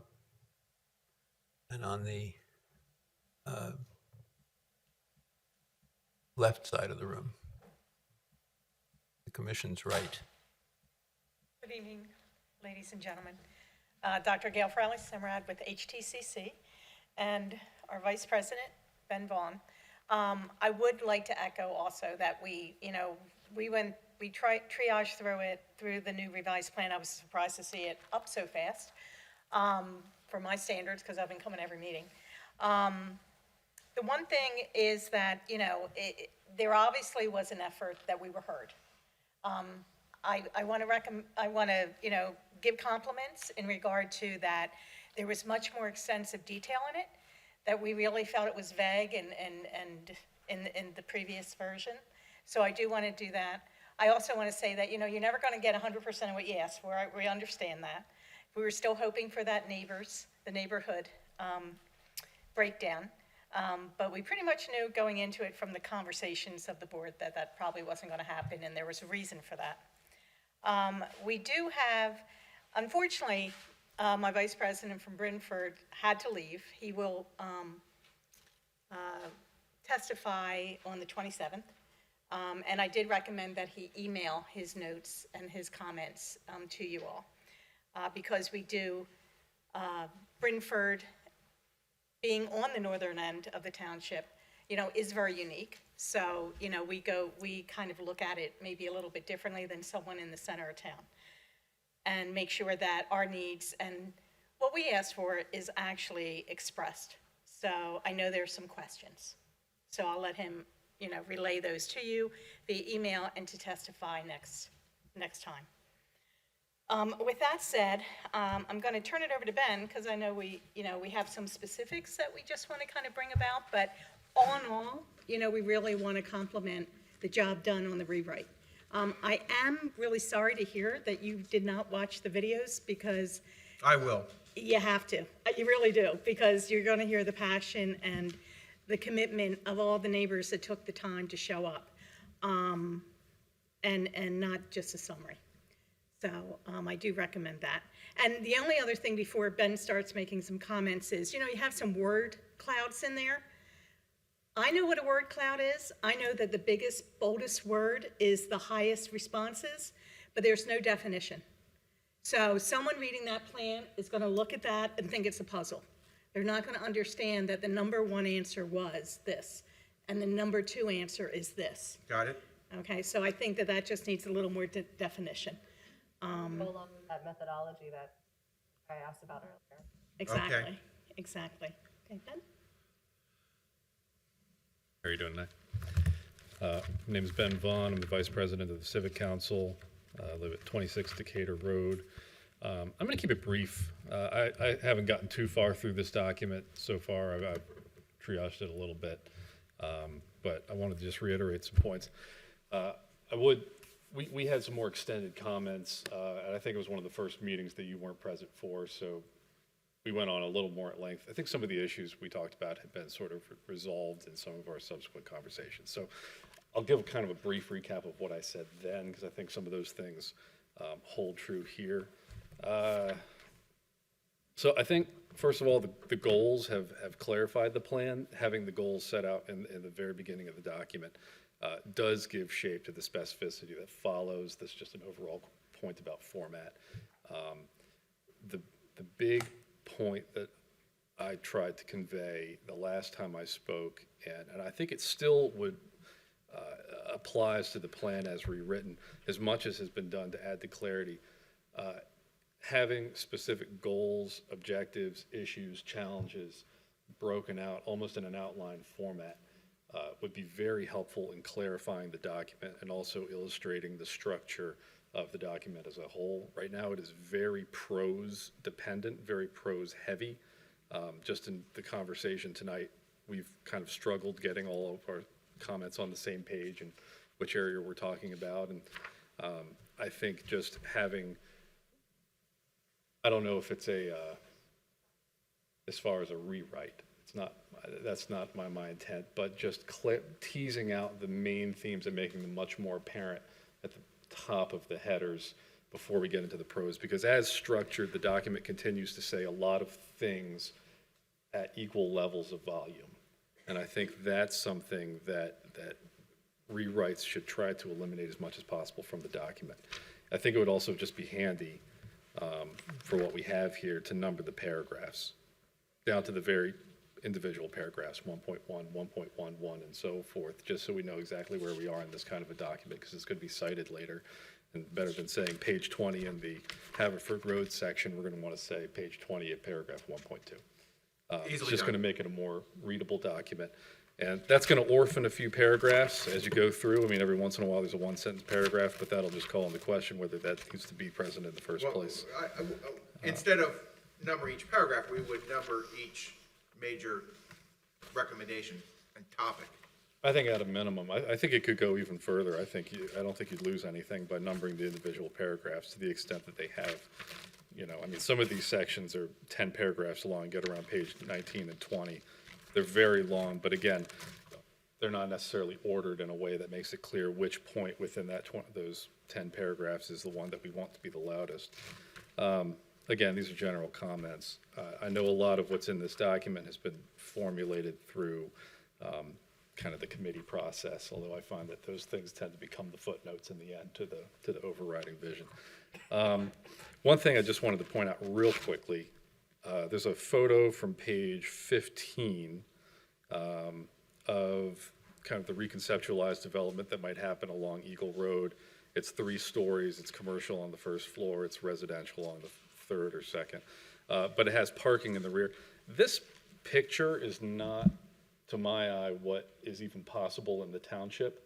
As a concept, I get that you want to demonstrate that there's parking in the rear, but I think what we can realistically fit in the physical space, the 1 block before you hit residential off of Eagle Road, is much more like what's on Lancaster and Ardmore than what is shown here. This is more like a suburban square kind of plot size.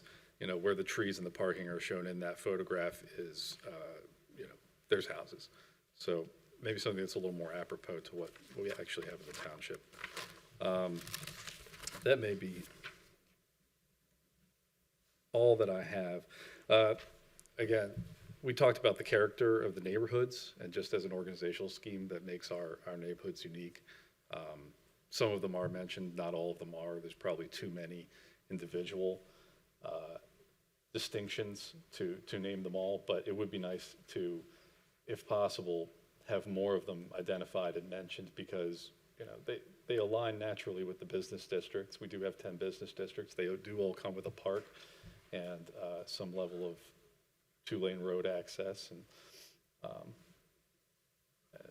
that's just how the township's organized. It'd be nice to see Would you that like to reflected. submit a proposed description of neighborhoods and which neighborhoods you'd like to have included here? The second to last page of the document lists all of the neighborhoods that were in the comprehensive plan previously. I don't know if I could identify where all these places I may are. have totally missed that too. we're on A33? That's in the appendix. It's just In a the list of appendix? the neighborhoods. It doesn't describe them, though. Yeah, I think we were looking for a It little also more depth. includes a Google map that says this is where all of these neighborhoods are. And I think this was a prior comprehensive plan, not like the April draft. This appendix is a historical version of the comprehensive plan of Haverford Township, right? Some of it's pulled from the old plan, but Mr. Kerr was the one who did the maps of the neighborhood and provided that to us, so we included that. Okay. And by old, we mean the 1988 plan? Yeah, there's discussion of the neighborhoods in the 88 plan. But I mean, we're not asking Charlie to describe all of the neighborhoods in the township, right? Well, the question is, we try to emphasize recommendations. And if a neighborhood is established and it's not changing, and there's nothing much happening in that neighborhood, is it really worth, a page to describe it? We'd rather emphasize the parts of the township that are more subject to change, where people would like to see change, than the areas that are stable, well-established, and not much is happening in them. Yeah, I don't think it's impossible to prepare or maybe accept submissions or solicit submissions for something that might be nice to include. I don't know if we could get consensus about all of them. Not all of the neighborhoods are equally active. And I do wonder whether some of them have changed since this list. I mean, I would defer to the rest of the planning commission on whether or not something like that should even be in the comprehensive plan, but I'm all for compiling a description of neighborhoods and a list of neighborhoods and having that referenced here. I mean, we have an old version in the back. There's no reason it couldn't be a new version, but I don't think that anybody on the planning commission is going to develop that list of neighborhoods and describe them. And I don't think that I would expect the the comprehensive plan consultant to be identifying all neighborhoods in the township and describing them. I think Mr. Kerr's map is a very good resource, which is referenced here, linked into the plan. And he did put some effort into that. The question is whether it's worth using text to describe each neighborhood, when again, most of them are not going to change much. Play devil's advocate, though, I'm sorry, to play devil's advocate, I think, I understand why we want to include it, but if we do already have these descriptions, I mean, granted, it's a plan from 30 years ago, we have this map, I think to what purpose do we want to include a description if we're not making any specific recommendations? And I know Angelo was very adamant that the steering committee looked at that and made a conscious decision not to include it for the reason that there's no definitive reason why we would need to include it. If we're just including it as a description, you know, we just discussed this plan doesn't have a lot of description other than the recommendations that it's making. So I understand why. I also don't know that it's necessary given kind of the writing style and the functionality of this plan as it's written. All right, I appreciate the comment. Thank you. Now, Gail, you and I know there are specific issues regarding Brentford. I don't know if there's other neighborhoods that have those kinds of specific issues that have been recurring issues in the township over the time I've been here. Yeah, and, you know, I haven't, the Civic Associations hasn't reached out to our organization in regard to, you know, making any comments about the plan or, you know, make sure you mention this, make sure you mention that. This is a problem that we're having, or. Civic Council? Or even, you know, some may not, you know, have attended. The Civic Council. The Civic Associations, the individual civic associates. So, you know, we can reach out to them and see. You know, that is absolutely something, you know, we encourage them to come to all the meetings, you know, and let their voice be heard, because they're, the individual civic associations, some are very active, some are not, I'll be honest. So, you know, you're gonna get a mixed comments. I would suggest it would be more useful for each association, if they wish to comment on things they want to see changed in their neighborhood, as opposed to simply describing what the existing neighborhood is. All right. I think that's helpful feedback. And I think too, I suspect a lot of the comments are, we love the way that our neighborhood is and we don't want it to change. That was often so the that's- comment in the survey. Right. We like our neighborhood just the way it is, don't change it. And so again, not part of the steering committee, but based on what Angelo has shared with us, that was a main reason why there was the conscious decision not to include just a general description of the neighborhoods, because if there's no change proposed, and we have talked already this evening about the fact that there is some language that has been added that discusses the preservation of community character as it is. I think that we could, and then that was the comment that I made earlier, is that of all of the community feedback that we received, I think that one was maybe reflected less in the Original. yeah. So I do think that, and I understand that it doesn't address kind of what you're asking for, but as a general thing, it's included from that perspective. Well, I mean, as I mentioned earlier, you know, we understood we weren't gonna get 100% of what we asked for. And I was under the impression that the whole neighborhood breakdown, from a couple meetings ago, that wasn't gonna happen, and that's fine, because of the revisions, because of the extra detail, because of the effort put into the revisions. So I don't want you to think I'm still beating a dead horse, okay? But, you know, and like you said, you know, keeping my neighborhood the way I want it, all I keep thinking about is that meeting that had all those business owners. They obviously didn't, you know, they had very strong opinions about the impression that you were trying to do just the opposite with this plan. So. And again, everything would be an option to the property owners. We can't guarantee every leasee is going to, you know, be able to stay exactly where they are. But if the property owners don't want to change their properties, they're welcome to continue them just the way they are. And, you know, I don't know how many of those businesses or the buildings are not owned by them, right? So that also, I'm sure, comes into play too, so. That's But fine. we'll continue to review it. It is, I still feel like I need to read it again, like you were mentioning. I haven't read it more than once. Well, you can Yeah. read the paragraphs that have the italics in it. Yeah, oh, I highlighted it I highlighted it on my computer, and thank you so much for italicizing, made it much easier to go in and target those changes. So, but anyhow, so basically, we did want to primarily thank everyone for all their hard work and with the revision and making it easier to find the changes. And then just keep the conversation going. Now, we were under the impression, I'm on the impression, from a town hall meeting, and please tell me if this schedule has changed, is that we meet today, we meet on the 27th, obviously, it's not well attended, as some of the other meetings. And then it was going to be going to the commissioners. Now, what I heard at this town hall meeting was that the commissioners were not expecting to get any kind of recommendations from the board until to discuss either at a January or February meeting. Is that basically what you see as a timeline? No, this has Don't nothing look to do, at them? Oh, nothing to do with them. okay, Assuming that we stay on schedule, and the commission makes a recommendation at the next planning commission meeting, which is October 27th, which was the plan as far as I'm aware.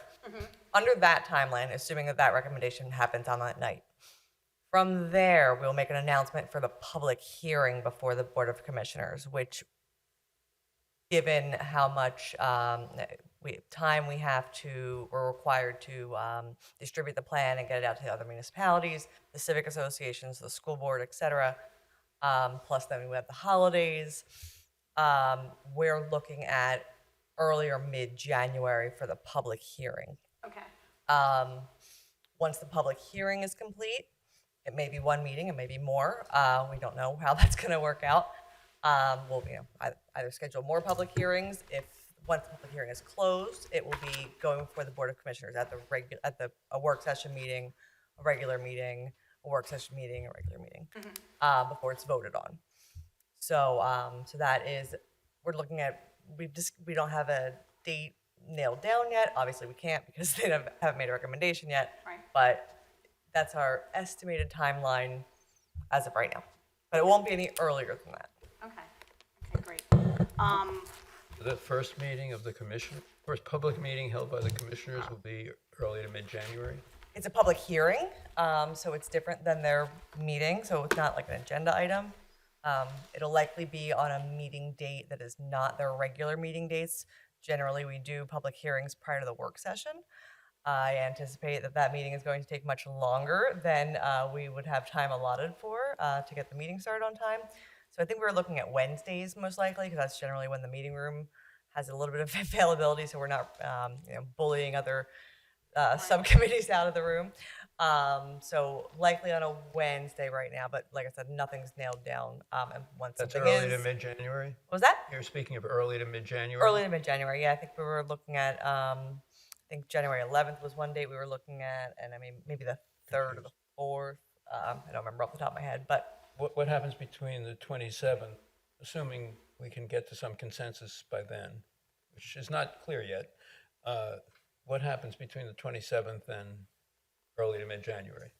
so I believe Angelo, assuming he is available, will be speaking at a work session meeting, just explaining to the Board of Commissioners what we found, or what you found, the recommendations that you'll be making, and that, that they, basically preparing them for the public hearing. And then, we'll move forward with that. We'll set a meeting date and let everyone know when that's going to be. There are some procedural things, as Kelly mentioned. It has to be sent to the school district, adjacent municipalities, the county. They get 45 days for review. There's legal ads in there. So it will be helpful to have the holidays be used for those review period times. When you don't normally want to have a public meeting anyway. No. Thank you so much. Thank you. Thank you. Okay, back to the Planning Commission. Are there any other comments from the members of the Planning Commission? No. All set. I'll just briefly, since I'm not going to be here on the 27th, I just wanted to thank Charlie for all of your hard work on this and for your consummate professionalism as we have barraged you. I'm under the weather right now, I apologize. Thank you. As we have laid out many comments and review notes for you, and so I just really appreciate your openness to receiving all of those comments and for making those revisions. And so I think we have a couple other revisions forthcoming, it sounds like, potentially. Yes, the revisions that we've heard tonight are not hard to achieve, and I'll be working on them over the next couple weeks. Perfect. And I will attend the meeting at the next planning commission. That's great. That's great. Thank you, Charlie. So just thank you very much. And so to my planning commission members, if you do in fact end up voting on it on the 27th, then I will listen to the meeting after the fact with bated breath to hear how it goes. So I just wanted to thank all of my planning commission members as well. I know we've been talking about this for many months, and so I just wanted to express my appreciation to all of you for all of your thoughtful comments as we've gone through this. Well, thank you. And I'm sorry that I will be missing the actual vote on it, but just appreciate all, and thank you as well to all of the public who have continued to come out and provide your feedback. So thank you all for being a part of this process. It's very helpful, and will make this plan much stronger and useful for us moving forward. Well, thank you, because you've been a key person, given your ability to articulate the important points. And I hope you feel better. Thank you.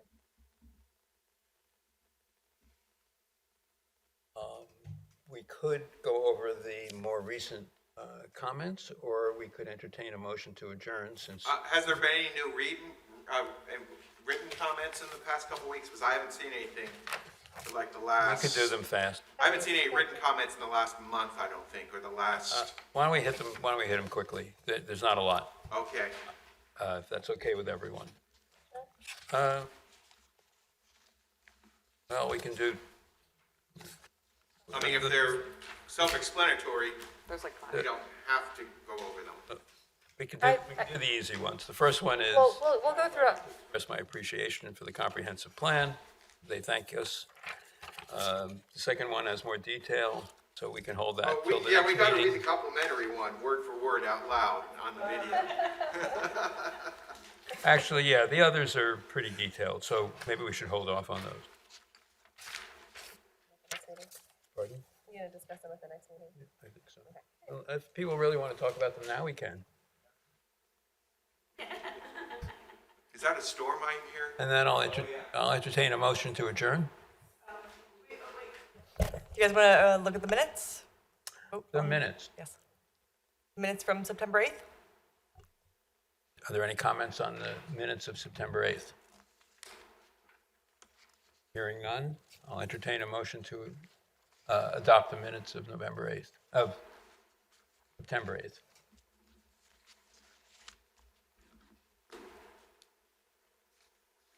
I didn't read them yet. I'd rather not vote on them right now. There are also two other planning commission members that were there that aren't here to vote on them. I'll take the motion, I'll make a motion to table. Second. All in favor of tabling the consideration of the minutes of September 8th? Aye. All say aye.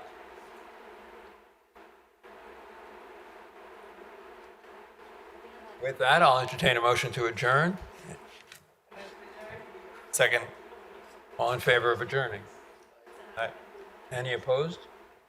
Hearing none, we're adjourned.